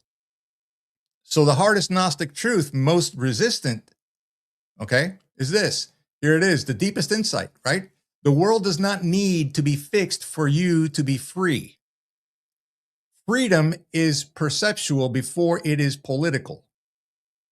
Many never accept this and remain angry, reactive, consumed, and exhausted, still trapped, even while awake. So what remains when everything falls away, when belief, ideology, identity, fear, and narrative dissolves, what remains is attention, discernment, responsibility, compassion without illusion, action without hatred. This is not transcendence. It is maturity. Keyword, the evolvement of self. So the final closing statement, okay, before we get on to the how-tos and the what-to-dos, is Gnosis is not opposite of control. It is the absence of the need for it. It does not promise utopia, justice, or victory. It offers clarity in a world that trades truth for comfort and fear for meaning. Civilizations fall when Gnosis disappears, not because people become evil, but because they forget how to see. That is the end of the map. Okay? The end of the map. All right? So the final applications for Gnosis. Applying the Gnosis lens to real world events. This is where you guys really need to take note. Okay? Jot this down, because we're going to get into the daily practices here and then we'll finish out. All right, so how to observe without being captured. A Gnostic lens does not ask first, who is right, who is evil, or who should win. What it does is that it asks what narrative is being constructed, what emotions are being mobilized, what complexity is being removed. So the step-by-step Gnostic observation of any major event when a crisis appears, whether it's war, election, pandemic, economic shock, is the following. A speed test. Number one, rapid moral conclusions equal narrative deployment. Truth unfolds slowly. Propaganda arrives complete. Number two, emotional payload. Fear equals compliance. Anger equals division. Moral outrage equals permission for harm. I'll bring Minneapolis up again. Binary framing. You're either with us or against us. You're either good or you're evil. You're into science or you're in denial. Democracy or extremism. I hate that word. Binary framing is a hallmark of perception control. Reality is never binary. Identity activation. national, political, moral, or cultural. Once identity is activated, reason shuts down automatically. Gnos does not decide what to think. It decides how not to be captured. Think about that again. So how propaganda captures the brain? Neurology, not conspiracy. This is not theory. It is well-documented cognitive science. The three neurological levers are, 1, the amygdala hijack, fear, threat, urgency. If we don't act now, shuts down the prefrontal cortex, which is what? Reasoning. 2, dopamine loops. I love this one. Outrage, validation, repetition. News becomes emotional stimulation, not information. Platforms reward emotional engagement, not truth. And 3, cognitive load exhaustion. Constant crisis, conflicting data. Epstein files, constant crisis. Let's see. Moral pressure. Him, they, them. The exhausted brain outsources thinking then.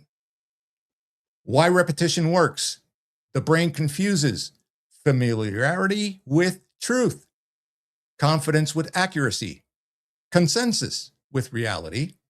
This is called the illusionary truth effect. Propaganda does not convince by logic. It convinces by cognitive fatigue. The Gnostic countermeasure, neurological, not ideological, is what? Slow consumption, emotional self-monitoring, deliberate pauses, reduced exposure. Clarity requires mental space.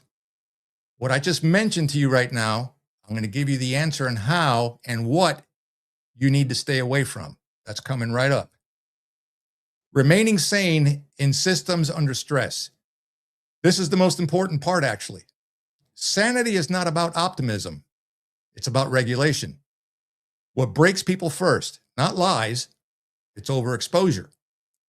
People lose balance when every issue feels existential.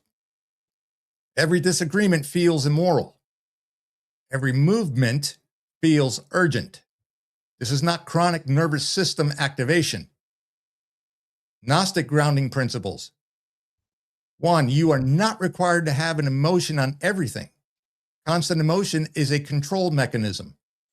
Silence restores urgency. 2, local reality, global narrative. Your body, work, family, and environment are more real than meditated abstractions. Stay embodied. 3, clarity without despair. Seeing dysfunction does not require hatred or panic. Despair is often inverted ego. If I see clearly, everything must change now. No. Clarity changes you first. Right? Again, you. The difference between awareness and obsession. Okay? Let's take awareness. Let's use calm. The obsession is what? Agitated. Awareness, curiosity. The obsession is compulsive. Awareness is grounded. Obsession is what? Dissociated. Awareness is selective. The obsession is endless consumption. If clarity costs your peace, it is incomplete. And the final integration, everything in one view. That's important. If it costs, what did you say? If it causes you confusion, if clarity costs or if your it's incomplete, peace, it is incomplete. It's incomplete. Absolutely. Absolutely. The final integration, everything in one view. Okay, so here's the cleanest possible synthesis. Okay, civilizations fail when perception collapses. Perception collapses when fear replaces meaning. Fear spreads fastest through identity and urgency. Gnosis interrupts this by restoring inner authority. Inner authority stabilizes individuals. Stabilized individuals reduce systemic volatility, not dramatically, but quietly. All right. So nothing beyond this, right? So Gnosis does not make you powerful over others. Understand that. It makes you ungovernable by fear, unexploitable by narrative, and capable of acting without hatred in unstable systems. Individually, but that is also an extremely personally powerful position to be in. That those systems of command and control and fictions of authority cannot deal with directly. They're made to take protest, which is irrational, passionate feelings thrown out. Oh, stop, don't take the illegals. Okay, that's idiotic. Protest in its purest form is simply noncompliance. And those who are in control of themselves could easily, if they got together, not comply. And then there's a big problem with the fictions of authority. And they realize how far behind they are and how sluggish and inefficient they are. This is what we're seeing as we speak. I wanted to go to the side here. Someone said something about the biolabs. This is that biolab problem. It's not just those two locations. It's in other places. I've said this before in many past broadcasts years ago. But understand, now we have tools in addition to minds that know how to use these tools. Your phone, in every way you handle it, and everything you do, how you pick it up, not just what you scroll to and how, before that even happens, that phone being on your person generates a biosignature, a fingerprint. Now, hear me out on how I'm going to expand this. Those that are engaging in activities like this will have certain patterns that are very, very complex in these biosignatures that overlap. AI is equipped more so than people operating, querying simple databases. AI is equipped, when properly used, and it is being properly used in these ways, to identify these subtle and data-intensive patterns, that's i.e. need for the data centers. Now, again, everything's a two-edged sword. I'm showing you how it can be used for good. And then there are purchases, and then there are interactions and things like that, that when these purchases of items are traced, such as lab equipment or chemical substances, let alone smuggled, which no one and nothing will know about unless it's detected along the way, of pathogens or pathogens taken in that lab will require certain equipment. And some of it is very expensive and rarely purchased, such as genome sequencers, things like that. Yes, that's where AI can say, here are the hot spots across this country and in other countries where we think this is going on. You then focus the AI and in normal investigative techniques, and you're able to identify them. I'll give you my opinion. They came out with that second lab in Las Vegas today, or yesterday or today, and they put it out there for a reason.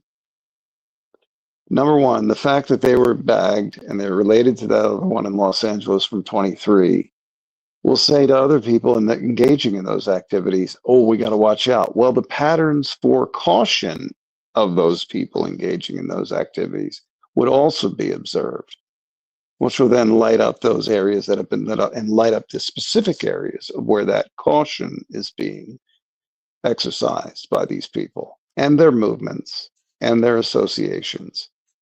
All of that data, reams of it, volumes of it, are able to be collated and combined and gone through with AI very efficiently. And in doing so, yes, it'll be far easier to identify those engaging in nefarious activities who want to do something. Because, look, I'd rather have a limited nuclear exchange if given the choice between that and a bio-release. The right bio-release could kill all of humanity, or 95% of it or more. A nuclear conflagration, no matter how large or small it is, yes, it would be horrible, result in tens or hundreds of millions of deaths, but it's survivable if you know how to survive it. Biology is a different thing with gain of function in, let's say, protein bonding to the human being. So, yeah, so biolabs, the ones in Ukraine, the ones throughout the world, and in this country that are garage operations, I even voiced that. That is a concern. The ideologically skewed idiot who happens to have a PhD in microbiology is as much of a threat as Pakistan gone mad with nuclear weapons, or North Korea, more appropriately. So my answer would be, you're right, but the tools and also the will to utilize those tools to find these things is in place and working. If publicizing that arrest in Las Vegas wasn't going to serve a purpose, you would have not heard about it. It would have been given a classification and kept under wraps because there might have been a larger network surrounding it. Those two were acting as one cell, so to speak. They bagged them. There's nothing else that apparently showed in the extended mapping of that activity with them. So they put it out there to say, we got them. And that will then put fear into others. Their patterns will change predictably and unpredictably. But either way, there'll be patterns that are along with that kind of activity. And that's where AI makes it easier to isolate, identify them, and quantify what they're doing, and then shut them down properly. So valid concern, very valid concern and question, but I hope that helps with the answer. Awesome. Thank you, Ghost. All right, we're almost there, folks. All right, so this is the end of the depth, okay? There's nowhere deeper to go, only living Gnosis quietly, right? Practical daily discipline, okay? For maintaining clarity without withdrawal, all right? So what follows is not philosophy and not spiritual talk. It is a practical daily discipline for maintaining clarity, stability, and discernment in a noisy, manipulative environment without withdrawing from life. All right. I like to think of this as mental hygiene, not ideology, if you will. Okay. So the Gnostic daily discipline, take notes here, because this is the this is at the point now where you need to take notes so you can follow the actual practical application. In other words, the app in the operating system that you're going to use every day, right? Just like Outlook or Word or Excel, right? Make sense? God, I'm such a geek. Anyway, number one, the prime rule. Everything depends on this, okay? Do not consume more information than your nervous system can integrate. Clarity is not about knowing more. It is about not being overwhelmed. Most people lose sanity not because they are lied to, but because they are overstimulated. Number two, morning discipline, 10 to 15 minutes, folks. Delay input. No news. No social media. No messages for the first 30 to 60 minutes. Let your mind wake up before the world speaks. Why does this matter, Armando? The brain is most suggestible in the morning. Early narratives set emotional tone for the day. Okay? So you guys have heard me talk about this before. When you get up in the morning and you got to go recycle fluids or solids, okay, and you walk in front of the bathroom mirror where your sink is, and you look at yourself in the mirror, okay, you know, the girls, you know, readjust their boobies, and the guys flex their muscles and their, you know, their banana, right? What's your self-talk like? What is it? Is it negative or is it positive? Because that's going to determine the rest of your day. You guys know the drill. I've talked about this before. So number 2, or an orientation practice, 2 to 3 minutes. Ask yourself quietly, where am I? What is right? What is real right now? What do I actually need to do today? This anchors perception in reality, not abstraction. Number 3, and this is important. Ghost actually turned me on to a book that hopefully will be here tomorrow with breathing regulation or exercises, right? I'm going to start reading up on that. So number 3 is breath regulation, 3 to 5 minutes. No No, mysticism. the book Siddhartha is a book by Hermann Hesse, who was a really brilliant. They call him one of the existentialist writers, but I think he went a little deeper in his work. And it's Siddhartha, and it's about a young man's journey with Buddhism in the land where it actually originated, in what is now known as India. Yeah, But I sent you a video on that I was very happy to see someone put out there about that one breathing technique that actually does the work of keto diet and many other things. And a Nobel Prize winner quantified that along with Harvard Medical in 2016. So what had been practiced for 5,000 years in various circles is now scientifically, science is always a little bit behind, but necessary in its own way. Yeah. But it biomechanically and biochemically worked out that breathing, that 5-5-10 breathing exercise that stimulates breathing starvation actually turns on the genetic codes needed to bring you to a higher state of mental clarity and health by clearing out the poisons. Again, will and intent. What do you want? That's reflected in your will. How badly how strong is your will? And then your intent. And if you engage in these actual physical exercises that are there for all to do, you get an amazing and tremendous benefit from it that all of the diets that are sold to you and all of the techniques and medicines that are sold to you cannot reach. Again, most of the answers are not only within, but when you bring it further into the materium, the techniques exist within our physical realm to do these things, to extend life, improve and maintain a level of health. And that's what the video was. And then the book will start you in that area for learning what similarities exist in all the major religions that they actually edited away from Christ saying and doing. And my goal is to let people see that, no, these things were out there. And he was a part of that also. And that's been hidden from you. And I've been fortunate enough in my lifetime to have access to text, smuggled or otherwise, let's say, that most didn't. But it's still all out there now, when 30 years ago it wasn't, but now it is for all to have and see and to utilize. Awesome.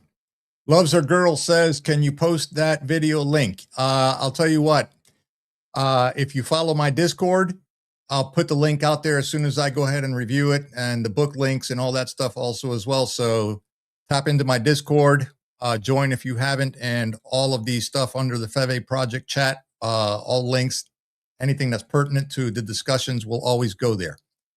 Okay, putting it here. I won't do it on Discord, but just go to the Discord, Loves Her Girl, and I think you're there already. I'm not sure. If you're not, it's free. Just go ahead and go there and stay up to date on stuff. All right. So breath regulation, 3 to 5 minutes, not mysticism, just psychology. Slow inhale through the nose, longer exhale through the mouth, 5 to 7 cycles. This down regulates the amygdala, or the fear center. Okay. Amygdala. Yeah. Amygdala, fear center. Sorry, Cuban. Anyway, number 3, information consumption protocol. This is critical. The 3 source rule. I can type better than I can speak or whatever. Anyway, information consumption protocol, critical. The 3 source rule, never from a conclusion form. One outlet, one ideology, one emotional frame. Different perspectives are not to decide who's right, but to see what's being omitted. Okay. Emotional audit during consumption. When reading or watching, pause and ask, what emotion is this trying to trigger? Urgency, fear, anger, or moral outrage. If emotion spikes, stop consuming. Integration is happening. What could this be attributed to? The news, the radio, the papers, if that's even a thing. You know, in the Navy, we used to call it scuttlebutt. That's when you're having conversation and spreading rumors by the water drinking fountain. Okay, there you go. Get rid of it. Hard limit. 1 or 2 information windows per day. Okay, 1 or 2 information windows per day. 20 to 40 minutes total. More does not equal better. Midday grounding, 5 minutes. Body rest. Stand up, stretch, feel your feet, look at something physical and solid. This pulls awareness out of narrative space and back into the body. Reality check question. Ask, is this affecting my immediate life right now? If no, note it and release it. Let it go. Concern without urgency becomes psychological harm. Social discipline, subtle but powerful. Do not argue to awaken others. Arguments harden identities. If someone asks sincerely, respond calmly. Ghost touched on this too. Okay. If they provoke, disengage politely. You cannot wake someone who is protecting an identity. Speak less, observe more. Or, as I was told once when I was much younger, God gave you 2 of these and 1 of these for a reason. Use them. Right? 2 Can't do that. nostrils, 2 ears, 2 eyes, 1 mouth. Oh, holy crap. Freedom to Think broadcast. Jeff, 1.92 USTD. Woohoo! My first Rumble Wallet crypto tip. Thank you, Jeff. Appreciate you, brother. Holy cow. I'm in the crypto game. Love that. Thank you, man. All right. So speak less, observe more. Speech commits identity. Silence provokes flexibility or preserves flexibility. Sorry. Clarity often looks like quiet confidence. Let that sink in. That was actually pretty good. Thank you. Oh, you're welcome. Speaking to myself now. Anyway, so evening integration, 10 minutes. This is very, very important. Very important. And I had to really check myself from the neck up on this one. I'm just going to admit it, because this is like and Mike will tell you here, because we text a lot during the day and we get into it more in the evening times, you know, going through my thing. So I appreciate you, Mike, on that. Mm-hmm. Yeah. But dude, this is like heavy, right? So evening integration, this is only 10 minutes, folks. Okay. Information detox. And you, Mike, you've heard me tell you, information overload, dude, I'm burned out. I'm going to bed, right? Yes or no? Yep. Oh, yeah. Okay, there we go. Information detox, at least 1 hour before sleep. You ready? No news, no outrage, and no scrolling. Your brain consolidates emotional memory during sleep. Protect it. Okay, very important. Integration, reflection, only 5 minutes. This is where you're checking yourself, like I said, from the neck up, right? Ask yourself this: what triggered me today? Was it Elon Musk? You know, was it, you know, what's his name? The crazy guy. The bald-headed guy. What's his name? InfoWars. Him, that guy. Did he Oh, trigger you Alex today? Jones. Alex Yeah, Jones. Alex Jones. Well, we're all going to get killed by the New World Order. Just, Yeah. no, never mind. Yeah. Clinton is a pedophile. No shit. Tell me something I don't know. All right. So, you know what Stolen triggered? valor. I stole Bill Cooper's valor, but I'm not going to ever admit to that. Yeah. Yeah. The deep state is evil. Her. Ask yourself, what triggered me today? Next thing, where did I react automatically? Where did I react automatically? Okay. In other words, open mouth, insert foot. Okay. Get off autopilot. Where did I remain clear? No judgment, just observation. In other words, again, don't beat yourself over it. No judgment, just observation, right? This isn't judgment. The other thing Alex Jones goes, where's my damn cocaine? Who took my cocaine? Somebody took it. Yeah. Hunter Biden, damn it. Yeah. My bag in the freaking White House, whatever. All right. So narrative fast. All right. So one full day. Here we go. This is once per week now. Okay. You got the daily. Now here's the weekly. All right. One full day, if you can, right? No news, no social media, minimal commentary. And here's what you'll notice. Reduced anxiety, right? Who has anxiety here? We all do. Clearer thinking, more patience. This is not ignorance. It is recalibration. Next, long-term anchors. This is non-negotiable, by the way, folks. Okay. Keep Gnosis grounded.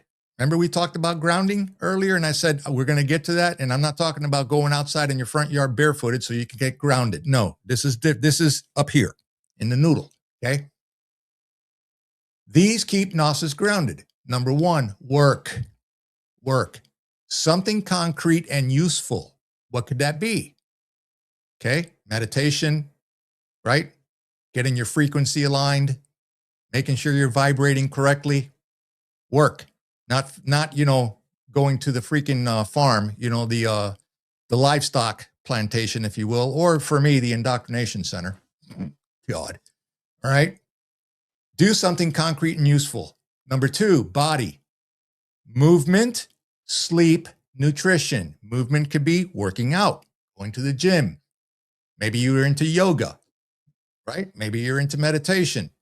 Sleep, very important. And above all, proper, clean nutrition. Okay? Seriously. I went to Aldi's today because it's cheap.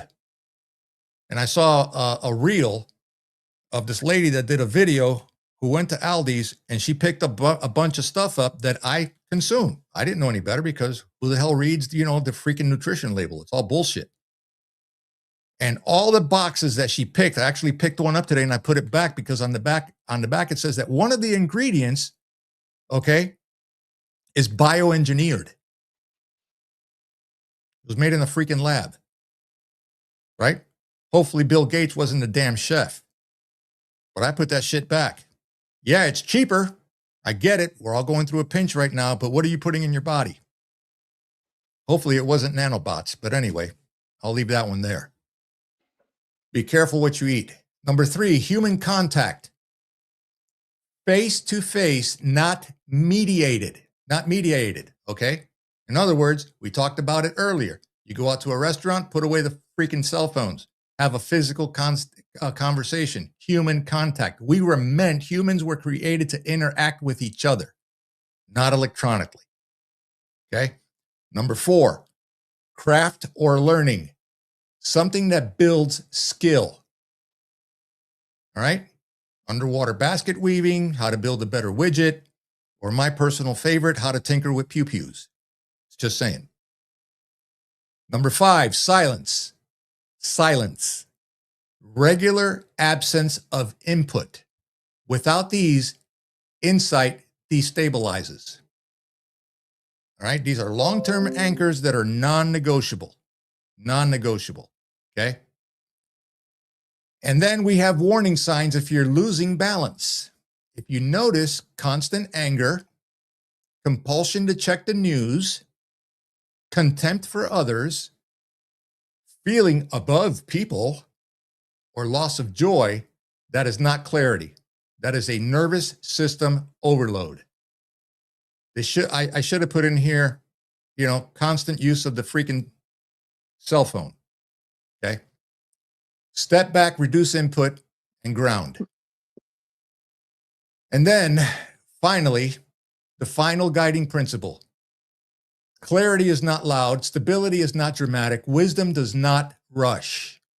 A Gnostic life is not about standing apart from the world.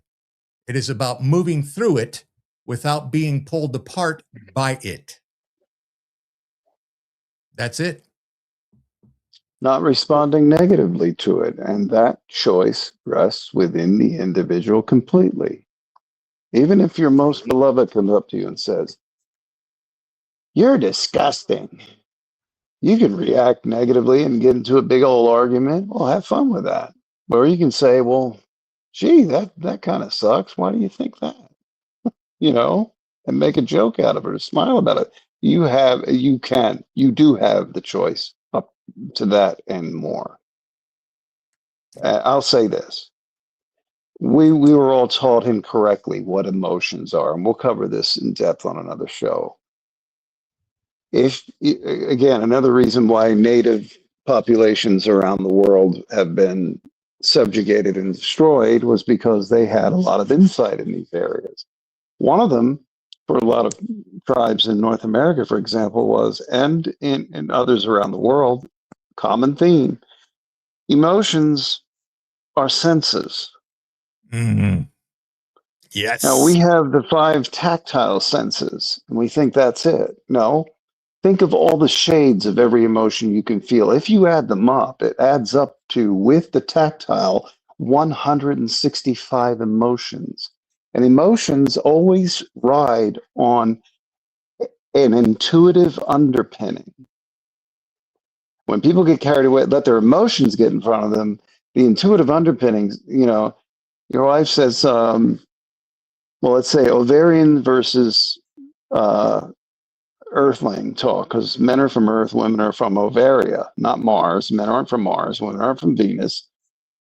Men are from Earth, women are from Ovaria. Ovaria is now the asteroid belt, by the way. Making a big joke here. I hope people are laughing. It's tongue in cheek, but there's a true premise to it. They got mad at the planet and it destroyed itself, okay? Yeah. It didn't respond well. So, you say, "Well, I'm going to go out with my friend." And your wife says, "Oh, so you don't want to spend time with me?" No, I just wanted to go out with my friend for a little bit. We're going to check out a fishing hole. I'll be back in 2 hours or less. "Oh, but you didn't want to spend time with me, did you?" No, I wanted to go check out a fishing hole. Sorry, I don't speak Aaronish.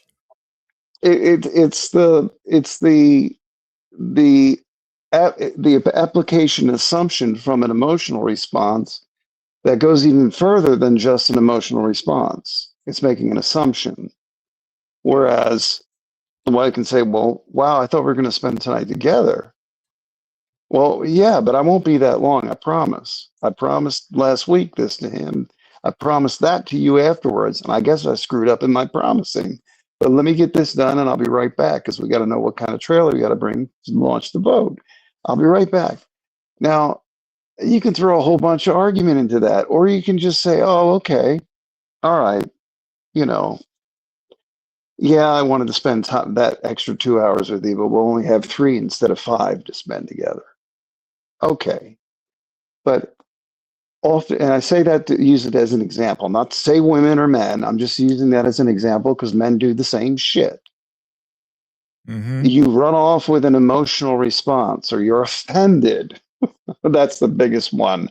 Oh, I need my safe space. You're offending me. No, you are a snowflake who hasn't been taught how to process reality properly. Ergo, this artificial safe space, which I can walk right into and smack you in the head if I want, doesn't keep you safe. emotions are senses. It's the sense that, is this one trying to get away from me? No, in reality, no, it's not. But the intuitive sense said, watch out for that, because it might be because you're not communicating enough. But again, just an example. People run away with their emotions, they're not master over their emotions. All right, my daughter will say, "You're a bald egg." Well, I shave my head. I choose to shave my head. I like it better. I don't have to worry about washing hair. It's easy to run the thing over it. And yeah, I'm smooth. I don't give a damn what people think. It's comfortable to me. But, my daughter's, "You're a bald egg." Now that could hurt, but it doesn't. I think it's funny. At But a least you lot didn't. of people At might least, take offense to that. at least you didn't call you.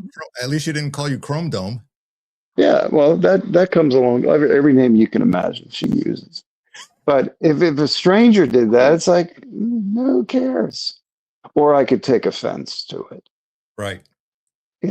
And again, emotions, if you look at them in the vein as a response to a deeper sense, in the sense of your tactile, but these extend into the interrealm, which we'll break down in further shows.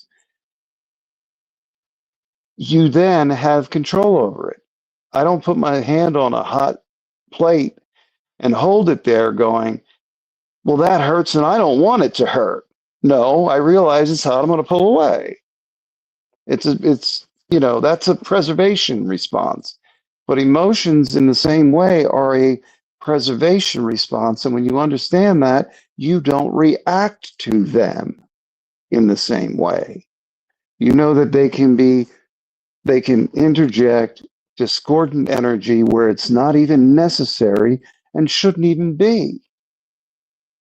And I know there's many examples people come back with, but I promise you, I can show you where your choice of reaction determines the tone and tenor of not only your day, but that of others.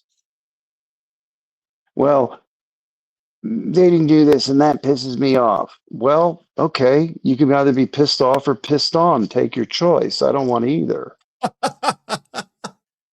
And again, it's a choice how you respond to negative emotions and how you exercise positive emotions. And because, hey, yeah, but when I get done fishing there, I'm going to have some of the fattest, juiciest bass you ever saw, and it's going to make for a great dinner. Hey, I'm thinking about you, baby, and I'll cook them too. There's so many ways to look at things and to handle things.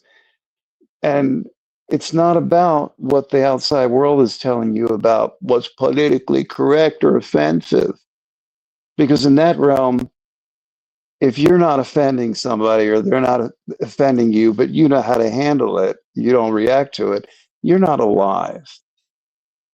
The idea that they even tried to scrub being offended, or let's say responding with caution or negatively to certain things is wrong. No, it's not wrong. If somebody says, well, we're going to take your child and they're only 10 years old, but we're going to show them how because they want to be a boy or they want to be a girl and they're not. No, that's where your response of what the F gets into a righteous defensive mode, and you need to stamp those MFers out. That's a proper response. That's a protective response. But if they say, well, they believe that should be the way, you can be very cool and calm and then say, well, break that down for me. And they can't. And when they do, they only sound more and more stupid because there's no basis in biological reality for that or psychological reality. That psychological reality comes from a premise of insanity, of not accepting the world as it is, as opposed to the way you want it to be. So we'll get into that in later things and show that you have 165 senses and you can use them as your advantage and growth and that of others if you choose how you respond to anything. Do I want to Awesome. see Hillary Clinton dangle from a rope and then be set on fire and then be shot at with 20 millimeter cannon? Sure, but I'm not gonna lose sleep if it doesn't happen. Just a crazy little example there. But yeah, everybody else wants Love to it. see that same thing too. But I'm not going to lose sleep if it doesn't happen that way, because in the end, everybody gets what's due them, and they will. And Anyway, even if they don't, it's not going to change my world and where the world is going overall. They're not getting a free pass. No way. Everything has a price. exactly. You may not see it being paid, but it's being paid. Promise you that. Thank you, brother, for that. All right, guys. I was going to do question and answers, but I promised JJ Johnson over in Finland that I would put his question he had here for Ghost here. If you can answer his question, I have it up there on screen, like in about a minute and a half. That will be great, because we have gone for another marathon, and I'm going to call it a good one. I'll let you read that, and I'll just drop some closing comments here. All right, folks. Basically, if you got value out of the information we brought to you tonight, as always, Can we please do this on the next show? Because I know this is a long answer. Yeah, I know. All right, A JJ, DOM and all of that. But repost it, I'll man. That's take a where I want it to go. screenshot. Take a screenshot of that. Hold on. There it is. You got it. So, okay, folks, Got thank it. you for stopping by. Again, like, share, subscribe, leave a comment down below, spread this far and wide. And if you got value out of this, just leave me a comment down below. Okay.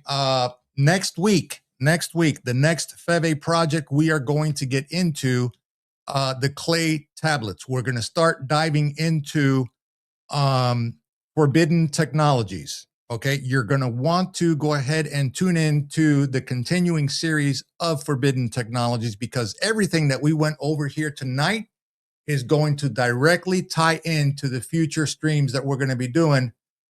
So we may be having F.E.V.E project instead of Truth Table News World for what? Maybe a month, a little over a month. I don't care. Okay, because right now we know what's going out there in geopolitical land. We know what's going on around the world. Right? You see it every day. Try not to consume too much of it, though. Learn your lesson. Hey, rewatch if you guys want to get notes from here. Mike, take us out of here. I'll give it to you, bro. Oh, it's all good information, and I'm looking forward to the next episode with you guys. And I hope everybody has a good night. Okay, Ghost, get us out of here. You got 30 seconds. I'll do an Okay, Enum. latest scientific things say that hydrogen sulfide is a good thing to smell. It wards off. I'm not joking. Wards off dementia and older age. So when your husband or wife farts, don't worry about it. It's actually keeping both of you from going crazy and losing your minds as early. So yeah, that's what I want to go out with. Look it up. It's out there. Look it up. All right, guys. Thank So you. farts are a good thing. That's what I'm leaving it with. And I haven't been drinking either, so this is just fun. I love it. I love it. That's all. All right, guys. God bless you all. Well, as always, you know, I always close out with you. Remember, keep your head on a swivel, keep your powder dry, and above all, God bless. We will catch you guys on the next one. Take care. God bless.